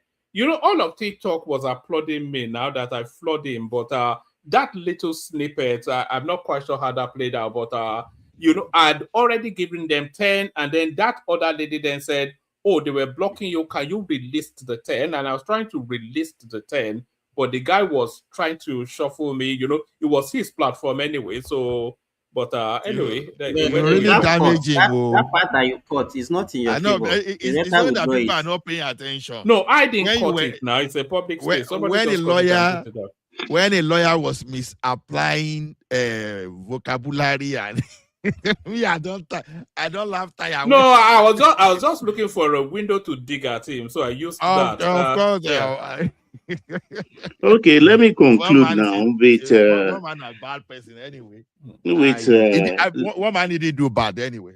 One man did not do bad because you didn't perform badly because I watched it. So no, I did not know. actually. If you watch the fullness of it, you wouldn't say I did, but maybe I'm not sure. Even I was, I didn't even know it was out there. I didn't know anybody clipped it and put it on Twitter. It was actually Kulata that sent it to me and said, when did this happen? And then I went on Twitter to go and watch it. And then I was seeing how they cut it. And then I was reading through the comments. Even the comment was 50-50, but it's good. At least I trended on Twitter for the first time. So, so that's just that. Eh? So let me conclude by talking about the example of Lagos State in the Guba consensus race. Ogun showed us the way, and we followed. And I'm happy Jandor, one man's favorites, Ambode, and Ajose, Dr. Ajose, they've all congratulated Hamzat, and they've fallen in line as good party men. So we can go into that election now without any who and cry, and make sure that we scored nothing less than 90% in the presidential race. And for the Guba, it's going to be 95%. Thank you, co-panelists and one man. Oh, all right, thank you, Baba. So thank you, Baba. We've gone from Baba to Bishop. Excuse me. Maybe we want to start adhering a bit more strictly to the timing. Bishop, you're up next. No, I got to any time you start. We will help you by interjecting you and prolong it. Simba. One man say you say law. How you shut down me the way about it. Anyhow. Bishop. No, Simba the Sailor. That was a movie in those days, and it was made into cartoon. Say that again. Bishop microphone. It was a movie that later they made into cartoon series in the 60s, 70s. No, I mean, okay, I'm lost now. I said one man said that Simba is a sailor, so I'm asking, I'm greeting him and shout out to Simba. Okay, one man is coming from the movie. It was a movie, very interesting then. With I think side by side with Aladdin and the Wonderful Lamp or something. They lost. Anyhow, that's that. Good evening, everyone. Good evening, one man. I was going to add to it when somebody interjected by saying that, what were you talking about Ethiopia? And I wanted to say I understand the context that you were saying among the biggest projects in Africa that can be, pointed at. But unfortunately, you shut me down. That's fine. I think maybe two topics really caught my interest, but one prominent one is the attitude of the obedient, and it's very sickening. The caliber of people that are the think tank, that are the strategists of Peter Obi in his bid to become the president of Nigeria. The likes of the lady you just showed, what's her name again? Mama P, and the state and capital guy, and who again? Sarah Ibrahim of this world, and the one that says the global coordinator of the obedience. And when you listen to them and you make the whole thing about your candidate alone, and you can openly come on open space to say, if your candidate don't get it, then you are going to put fire on the house. I mean, you're going to burn down the party. That if you see that will be or nothing. And the party that has the likes of Atiku and Amaechi and several other persons, by far, they have more political capital, and they have more experience, both in states politics and national politics. Peter Obi had not really played in national politics, and you just you're insisting that if it is not your candidate, then it cannot be any other person. But you want every other person to queue behind your candidate in case, should he get the ticket? Then I began to wonder who's doing the thinking for them. What kind of thinking? What mean, that product, what kind of I don't know, the process that makes someone to arrive. I listened to Shegun Showumi earlier today, and on this with Kayla Megwa on this program she does on channels. And when it goes to addressing the issue of Atiku with Peter Obi and the opinions, my conclusion for a long time has always been that unfortunately it is in the case of Peter Obi, it is the case of the tail wagging the dog.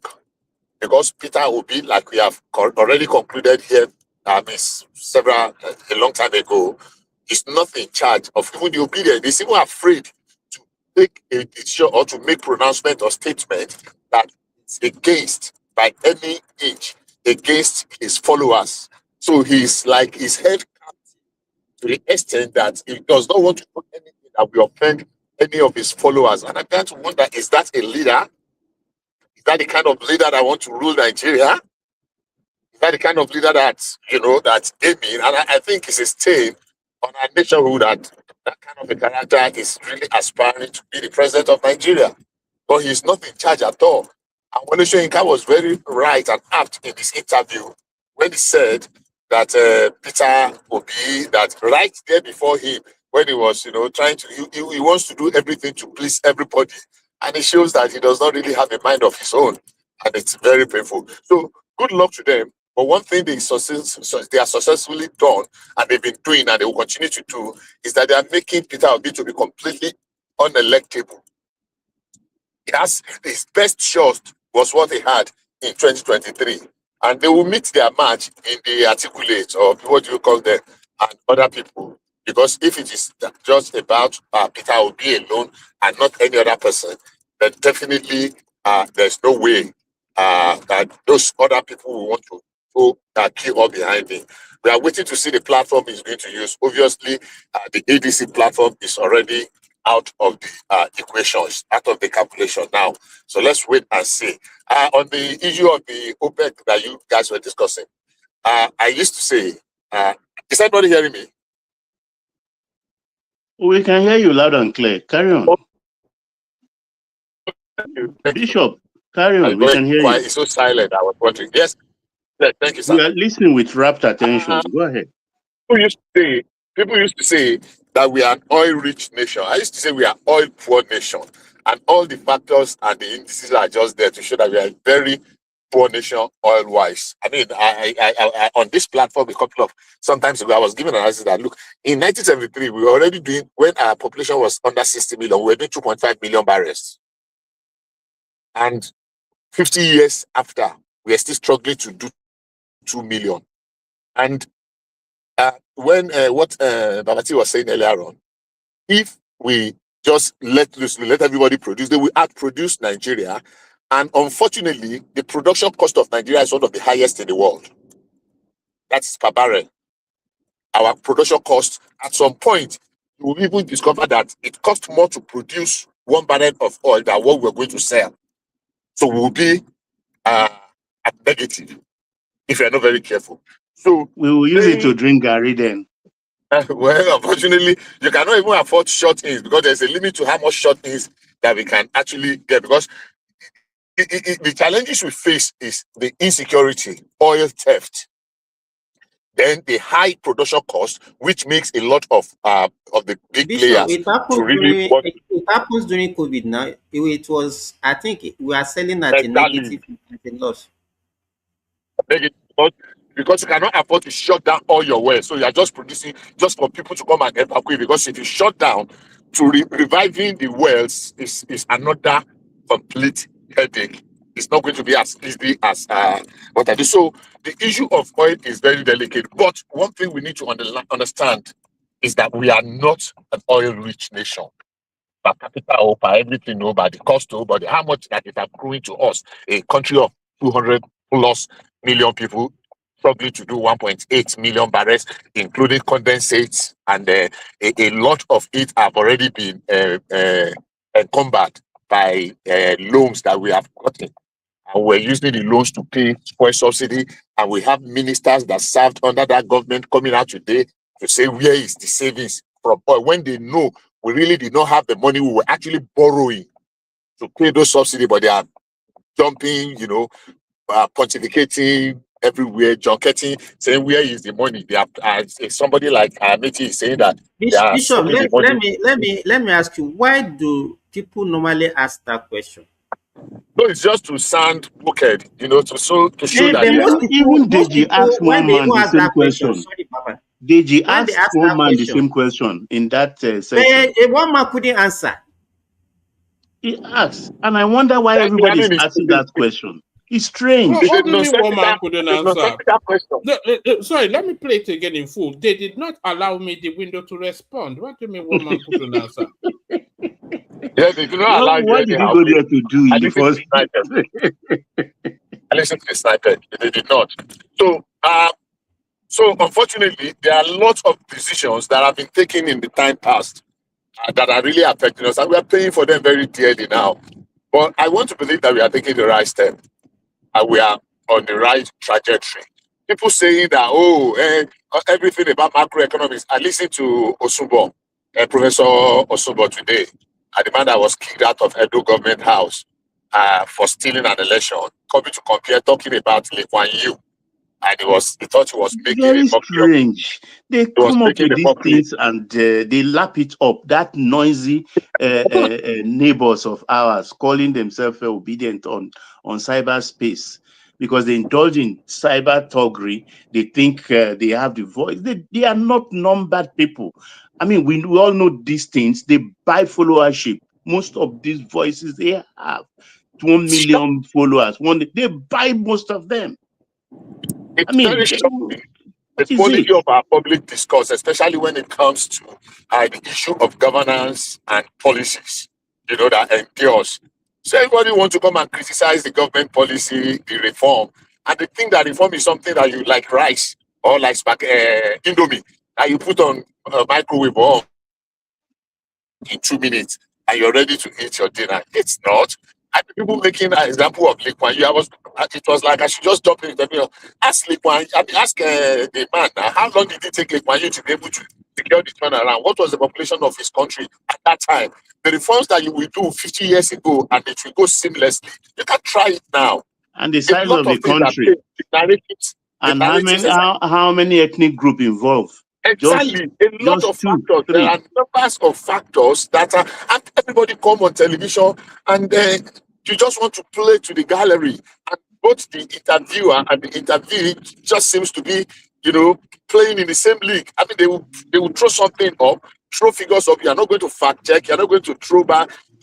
There are questions. I mean, there are certain answers that require follow-up questions.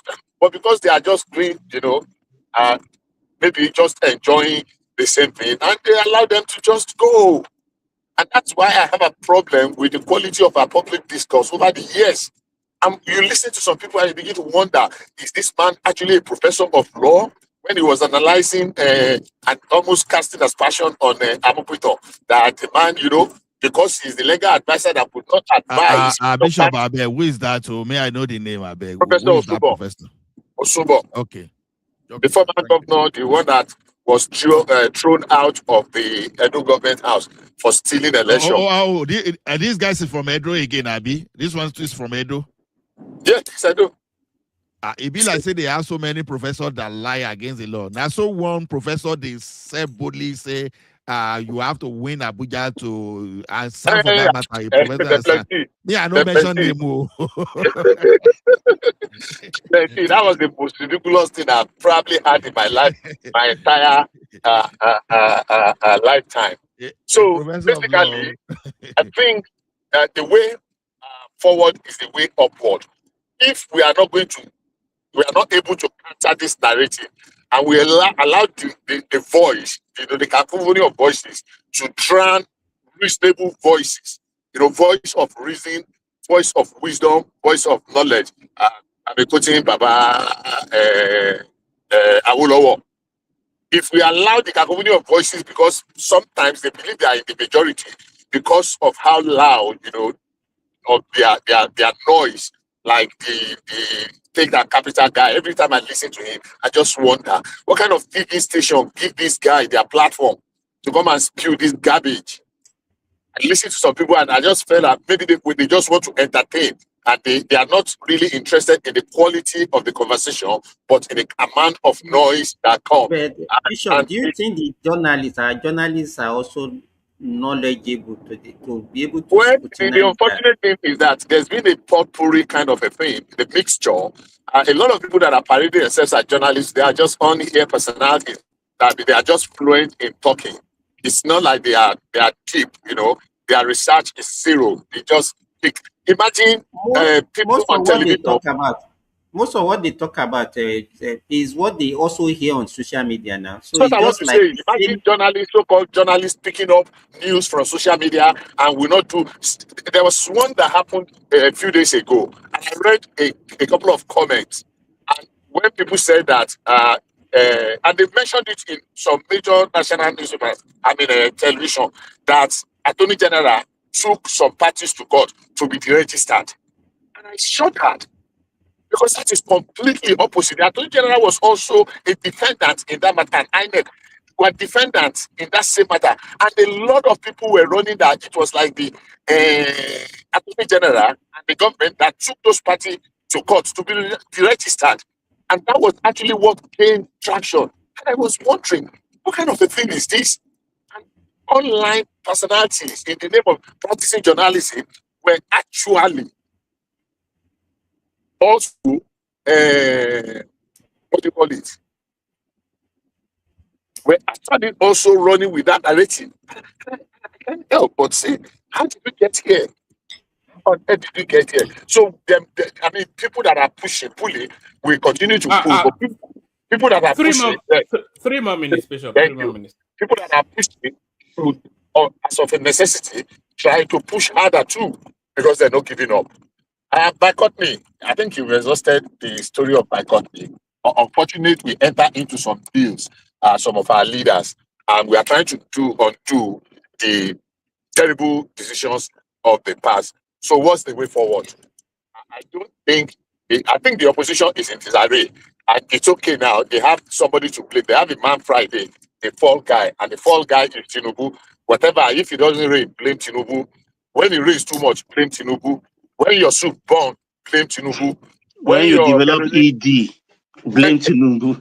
When you do what? When you develop ED. I don't know what ED is, but anyhow, I still agree with you. When you develop, according to Baba, Baba, I like that. Baba, when you develop ED, blame Tinubu. When your remote control is not working, blame Tinubu. When the mosquitoes are too, blame Tinubu. So, Bishop, do you know what ED means? Do you know what ED means? I don't know. Executive director. Baba. Okay, executive director. Don't mind him, he knows. Is that executive director admin or erectile dysfunction? Oh, is that so? Okay, so thank you very much, woman. I'm actually, like I said, I didn't even know I will have this quality of network, because it went off a couple of times. If there's any other thing I want to, I'll interject if they will allow me, and if you two will allow me. Thank you very much. Have a wonderful deliberations, and may God bless the Federal Republic of Nigeria. Amen. All right, brilliant. That's the mighty Bishop. So thank you, Bishop. We go from Bishop to Larry. Larry, you're up next. Give us about 5-7 minutes, Larry. Hey, hello, woman. Oga, how far? I'm all right. How are you, sir? I did. What's your assessment of my encounter with the Adeyanju? Because Simba is giving me a different impression from what I experienced. What did you? No. The thing is this, right? You are actually in a space where they won't allow you to talk. So in as much as you want to explain yourself, you want to be detailed, they won't give you that space. In a situation like that, so I didn't watch the whole thing, right? Where you kind of like, I was expecting you to just list things, and let them, like you said something there, right? You can wake somebody that is pretending to sleep. no matter what you say, they will never, at the point, okay, one of them was even saying, oh, Wike did a lot in Abuja. Along the line, said, no, okay, Wike didn't do anything again. And even Deji himself, I've seen videos of him saying, oh, Wike did this and that, and Wike did something. Okay, I like the fact that you were asking that person, is FCT not part of Nigeria? And the person was, yeah, blah, blah, blah. They speak a lot, blah, blah, blah, blah, blah, blah, blah, blah, blah, blah, blah. So I was expecting you to just list. So, and once they know that, I think their mood depends on who they are sleeping with currently. That determines their mood. It's just like that now. The thing is, it's all about clicks now, and they give them gift and everything. Don't you see that? Because of that, they were giving the gift, and it was, the boy was always, it was on you. They were giving him gift and stuff like that. I salute you to have even taken your time to go in their midst, because people like that, that there's nothing you can actually tell them, right? They are kind of that's not my first encounter with him on his when he's doing his something, because I find him so irritable, and I find him such an easy picking, because I don't consider him to be clever. He's certainly not articulate. Yeah. Deji's, the problem I have with Deji. So a lot of people do not really know. One of the problem of the foreign exchange in Nigeria, Deji was one of those people that actually caused a lot of problem. So when we started this issue of floating the currency, when we're still trying to stabilize, CBN was trying to do everything. Deji is one of those people. The campaign he was doing that time was go and buy, go and buy, go and buy, go and buy, go and keep, go and buy, go and keep, go and keep. Almost every minute, that guy was almost everywhere telling people to go and buy dollars and hoard, and and those things were counterproductive. So at the point, I was like, okay, fine, is there nothing the government can actually do to this guy? So people like that, they are just opportunists, right? So he was just this guy, very clueless in Abuja. He doesn't have anything to do. Got somebody that probably came from a wealthy family, married that person, even though he had other kids somewhere else that he couldn't take care of. And when they knew that, they started the business of doing this normal organizing protest and everything. It was beaten during Buhari's period. So when they knew, right, that there was nothing for them to do, all of them, and the easiest thing to do is to go to that base university, because base university as at that time was just giving all of them in Abuja. Almost everybody, Dino Melaye, Amaechi, all of them, they are accidental lawyers. Is that not right? the university that belongs to Dati? Yeah, that's the university now. So base university as at that time gave all of them. So all the politicians and all of them that were just roaming in Abuja, that had nothing to do. They just put all of them in one place. Base university just said they gave them this their law degree. Yeah, because they will not practice. It's just lawyer in name. So base university gave them almost all of them now. Dino Melaye, Deji Adeyanju, Amaechi, and some other people. There are a lot in Abuja like that. There are a lot in base university. So yeah, it's not just those, it's just the ones that now. If you are in Abuja and you know what's happening to base, everybody is doing law. Everybody now, they just come back, everybody, all of them gist, talk about protest and everything, and they gave them that. And it's not like anybody scrutinized that law, and at the end of the day, they come out, they say they are lawyers. Well, I was expecting them to get bogged down in law school, but they scaled it to law school. See, forget about law school. That law school, is it not that same law school they did in Abuja? Since they decentralized law school, it's no more law school. Forget about all those things. Do you think, forget about those things now, law school? Which law school? They just went there, all of them, okay, with Deji Adeyanju, Dino Melaye, all of them. What exactly is the thing? And at the end of the day, they come and call themselves lawyer. And Deji, coming out from there, he couldn't practice. He doesn't know anything to do. The easiest thing to do, very dark man was just running everywhere, couldn't get something. They came in and said, yeah, I'm the lawyer to very dark man. You understand what I'm saying? So, you know, so what exactly? I like the fact that you engaged him. You know, he can't withstand you, right? You can't withstand you because Deji is not intelligent. You know, when you engage people that are intelligent, they listen. Sorry, I don't know if it's only me, but you are sounding very faint and far now. So we can hear him clearly, as loud as I can hear you. It's quite clear and lucid. Yes, maybe it's your system. Yeah, maybe it's your system, Bishop. So for me, I do not personally. There are people I rate. There are people I listen to, right? So people like Deji, I do not listen to them. It's more of noise. It's more of noise, and it's more of clickbait. They always want to go to spaces where, you know, if anything is popular, they are always there, you know. And even when they just started with this issue of very dark, I knew, right, that was, if they see anything, you know, everybody is going to somewhere. You always see them come out, and they have a group in Abuja.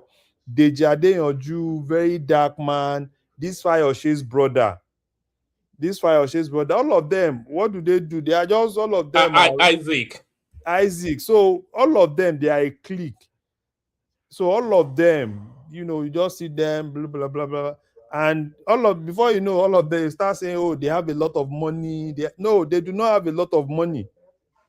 All they do, and they use Sahara Reporter, blackmail people, blackmail politicians, those ones who say, oh, we don't want problem. And that's all what they do. So it's so you taking your time to now go to that space, you know, because even Deji himself, it doesn't even, because Deji is more of Shawore, so even the obedience deal with him a lot. They deal with him a lot, but because, you know, you want, sometimes, no obedience now, it's just, they are like, if you throw them small. Obi sued him in in Anambra now. Yes. So we have a case there.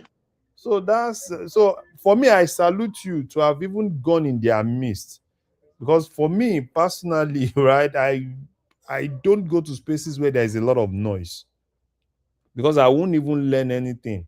I won't even, where they talk sense and do engage in robust yes. So arguments in the midst of all those people, because they shout a lot, hey, ooh, ah, ooh, ah. And if you take your time to kind of like listen to what they say, you end up seeing they end up saying nothing, empty. So it's more of noise. Did you hold on? Sorry, Simba. There were two clips in that Twitter something. I didn't put it out, or somebody put it out. But if you watch the other clip, you know, I was in constant consternation. The guy was saying that they inflated the. I'll even find it and play it in a moment. No, he said 20 times. He said they inflated the Lagos Ibadan, the Lagos Calabar by 20 times.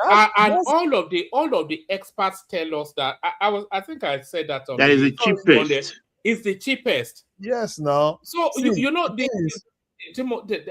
maybe the one mistake that I will admit to is that maybe I thought the guy had integrity and it was a pursuer of truth. Exactly. I think that's a mistake. Yeah, I thought we were all pursuing, but when they are not seeker of truth. No, they are anarchy. When they made that statement, I knew okay, because of course it's a public figure now. So I was just aghast that somebody that is publicly known that they inflated something by 20%. One man. You know, he said 20. No, it didn't say 20% too. He said 20 times. 20 times. 20 times. Yes, by 20. I mean, I couldn't even compute it. How would you say such a thing? Even hearing that, how will you? I think it was shortly after that I said, okay, thank you. I think I'll leave now. So how will you rate that kind of person? But I'll try and find the full session, because if you get the full I think whoever caught that one man, the one that you sent, they deliberately did that. Because that one that you I don't think they were doing it to try and undermine me. I think they found it like an impactful moment. I don't really care, but No, it's actually no. I salute you, right? So I've even taken your time. Everybody was there. Emeka was there fighting. Not in the I stream. even saw Uptown. Yes, Emeka and Uptown. Uptown was immediately trying to jump on it to say yes. This is an opportunity to kill this man at last. You know. so for me, you even tried. For me personally, right? One man didn't try. Don't. I mean, I know you're trying to be nice to him. But go on now. You know why I said you did a bad job, to be honest. All right. You know why you did a bad job. You can't even name two stuff the guy has done. You can't name two. Oh God. Oh, all right. You said you already named them, but at least you should. You seem like you're trying to think. He already named them, but they were shutting him down. Let me land. It looks like you're trying to think about what he has done. I mean, you put us together here. I think that you should just be a free flow. You should just be able to come up with them. But you are trying to convince. I mean, at that situation like that, you should follow. If it's disrespect you, disrespect him back, because that's the way he needs to go, so he can listen to you. A lot of that happened though, because it was 40 minutes long. But let me play this. You are just vacuous noise. That's all. You're just a mini me or more yellow. So that's just like the Robin to a Batman. So don't worry. Thankfully, I'm not nameless. I'm not faceless, and I'm not. I have so much attached to my name. Not thankfully, regrettably you are not. Regrettably you are not. You because are nameless, for all you contribute to anything, you might as well be nameless and shameless or faceless or whatever it is you just said. But madam, like I said, they won't let me answer you. Google Thank you for attention. Yes, you see, they will overrun it because you know it's a campaign of calumny. That's what is going on, madam. A campaign of calumny. They don't want substance to get through the fog of noise that they create. Not substance though. No substance though. Substantive. You are not substance. You are not substantive. Look at lawyer that can't speak English. Nobody will be talking if you were substance. If you were substance, nobody. No, substantive. If I was substantive, not that. Anyway, I said if you were any substance, nobody is going to be arguing with you here. Nobody is going to be arguing with you. You are dull, bro. You're very dull. You know, there's an audience listening, and they form the judgment on who's dull or not. But the audience forms the judgment on who is making sense or not. Vehemently opposing your rubbish. It doesn't matter now. It's not by numbers. It's by facts. It's not by however people agree or disagree. This was what you told us about by facts and substance. This was what you told us about facts. It's about logical sequencing. We asked you where do you know what that means? Logical sequencing, coherence. You couldn't tell us where the money was. I told you. I gave you 10. I gave you 10. Even list 10 things that Tinubu has done since he became president. I've already just listed them. If I attempt them, you will stop me halfway. List 10 things. We'll leave you now. List 10 things that Tinubu has done. All right. So the east-west road that is in the south, that connectivity.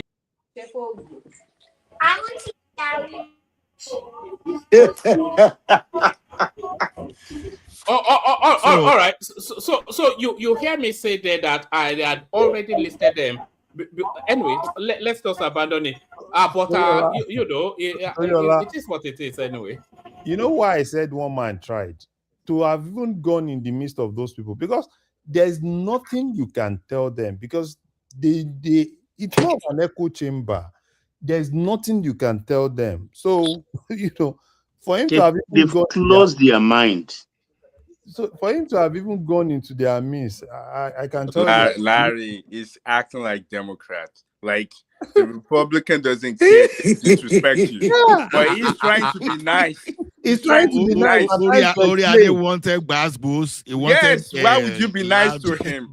You shouldn't be nice to him. Just cut him out. See, Oriade, if you listen to what one man did there, subtle way of firing someone and pushing it. You see, okay, that man is supposed to be a lawyer. Don't be say I studied English. Let me just talk because before one man come for me.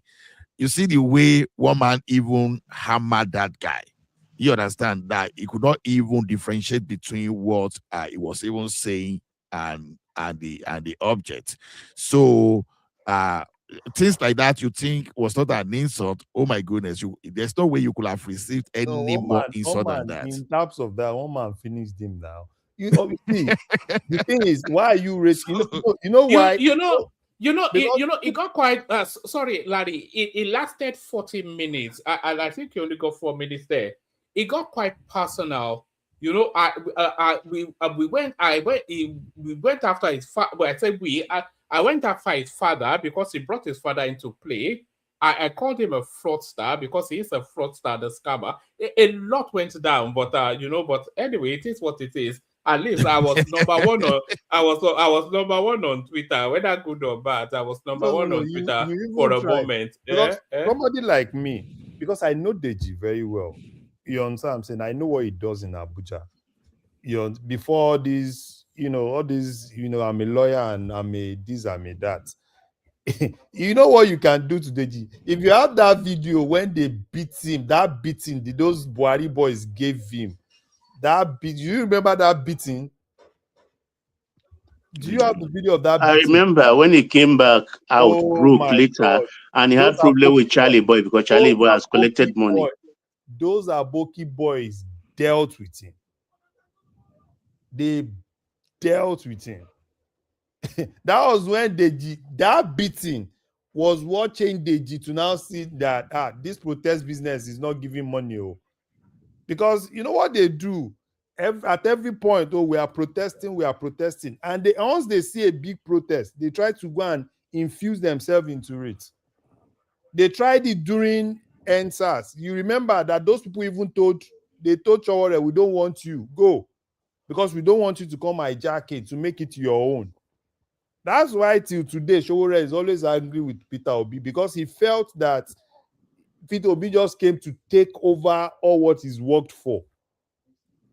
Because his Chowore is, at least I still respect Chowore a little, because at least one way or the other, he still does one or two things, even though sometimes he goes extreme and he lies a lot.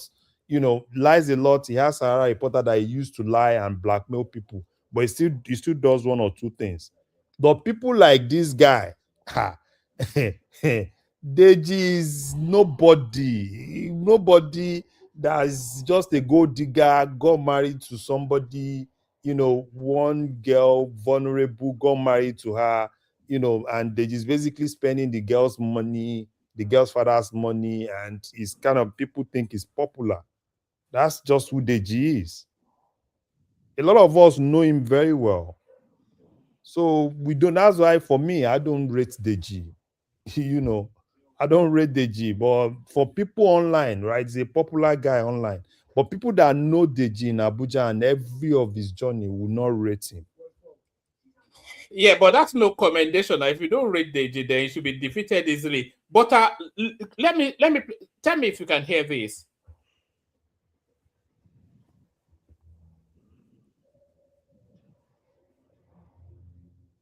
No, we can't hear. Yeah. No voice.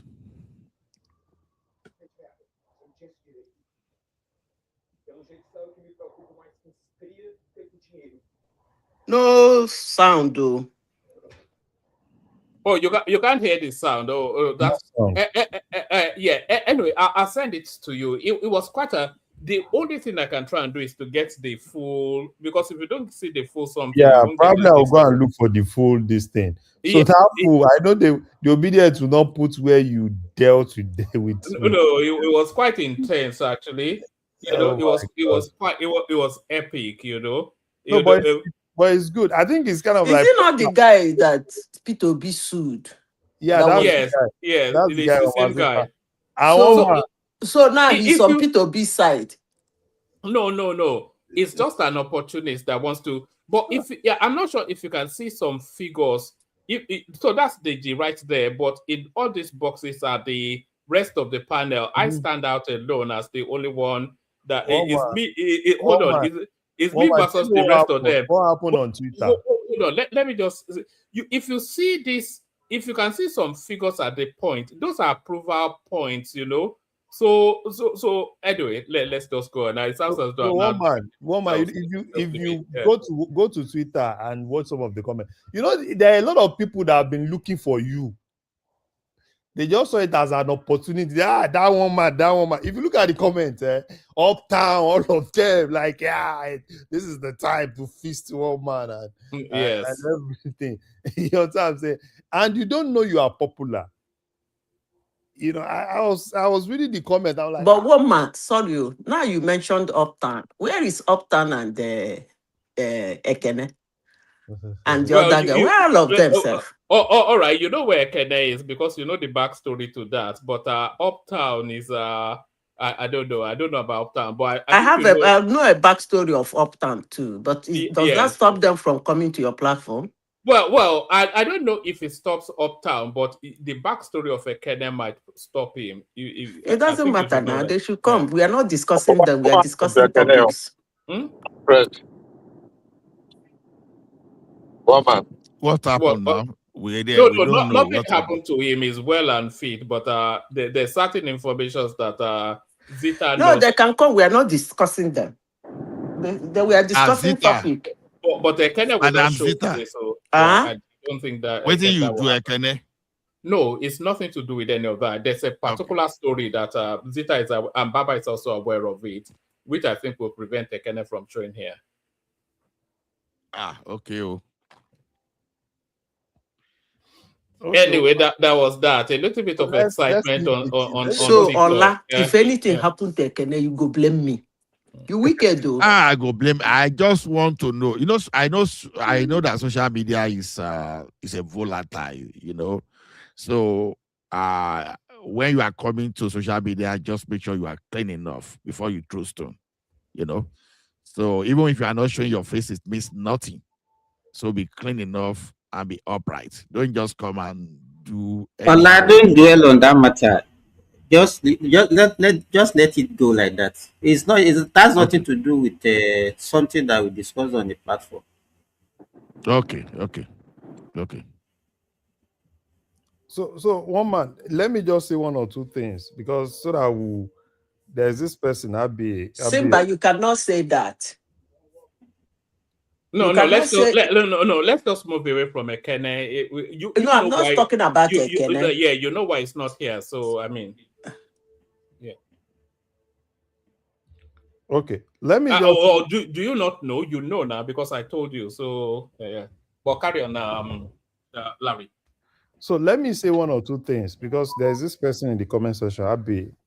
When I talked about Obasanjo, and the reason why a lot of people now, this is me talking about people that really understand Nigeria. And the people do make a lot of mistakes when they say, every time when new government comes in, it gets worse and gets worse and gets worse, right? Now, there's a lot of mess. And what we've been doing before now, rather than cleaning the mess, we've been trying to do everything to escape the mess. This is the first time we are now having a president that is helping us clean the mess. And when I talked about aviation, when I talked about Obasanjo is the genesis of every problem we have in that country. And his hands are on every sector in that country. It's the foundation. Aviation, this aviation that we're talking about, Obasanjo signed everything with Babalaki in 2003. When he knew, right? I can't even imagine a president. You signed with Babalaki 35 years. You gave Babalaki exclusive rights to build airports, not even minding national security. And after that, he basically killed that sector. Obasanjo is coming out today telling us that, the Nigerian refineries will not work. All because, and if you look at everything with that Nigerian refinery, Obasanjo is the genesis of everything because he's a greedy man. It's greed. it's everywhere. If you talk about in Nigeria today, if you're a public servant in Abuja, you will be suffering. And I need to tell people, public servants in Abuja, why they are suffering. They are suffering because of Obasanjo. Obasanjo brought a policy called monetization in Nigeria. And what that monetization meant then was that all federal government buildings were sold. As a public servant, in those days, if you're transferred to FCT, because the cost of living in FCT is different from the cost of living elsewhere. And as a federal government staff, you are paid the same rate. If you're living in FCT, you're paid the same amount they pay somebody in Ekiti. But prior to Obasanjo's period, there are some houses in FCT. If you go to Garuki, most of those houses were meant to be for civil servants. If you go to Lugbe, federal housing Lugbe, those houses were meant to be for civil servants. If you go to Gwarimpa, Abacha was building those things basically for civil servants. What did Obasanjo did? Obasanjo and Atiku sold everything, and with this guy, this short man devil called El Rufai. If you talk about power sector today, the genesis of the problem of power sector in Nigeria is the same Obasanjo. $16 billion missing. Nothing to show for it. And even after they sold power sector, majority of things in Southwest were bought by this guy called Obasanjo. And every time he comes out, subsequent government after this man comes out, lash them, writes rubbish letters, make it look to come more sanctimonious, make it look to Nigeria as if he's a better guy. Nobody has actually done everything, better than what he has done. It's a lie. That man is basically the genesis. And what Tinubu is doing, a lot of people do not know. Tinubu is trying to clean the mess of that man. Why did that man have problem with Buhari? Was it not because of NEPA bills of water farm? Government was still paying. It was Buhari that stopped it. This same man, how did he get that library that he has in Abeokuta? Basically, you took all the governors, you cajoled them, you bullied them, you made them contribute money for you to build something for yourself. How did he get that land in Abeokuta that he built that library and everything he built there? He bullied people, took their land, took everything from them, turned it to his own. How did he get Ota Farm? He basically cornered Nigeria, Operation Feed the Nation, cornered it into his own. And he has everything in almost there. Hardly will you see a state in Nigeria that Obasanjo does not have things there. So now when you see Obasanjo coming out saying Atiku is a thief, Obasanjo is an armed robber. Atiku is just a junior thief. And El Rufai is their picking thief. Because all of them were in that thing. They stole a lot of money. They took from Nigeria. And anybody, even after Tinubu, people should just go and note this. So that when other governments come after Tinubu, they will even be worse. Because they will also want to clean the mess. Because Nigeria has gotten to that point where we can't hide away from the mess. Buhari couldn't curtail it. That was why Buhari said, told Emefiele, start printing money. Because that was the easiest route. Because Buhari could not even do anything. Because these guys are basically stolen. They've done everything. Every other government after Obasanjo, it was bully. Why was Obasanjo having problem with Yar'Adua? Because Yar'Adua was basically canceling everything Obasanjo did.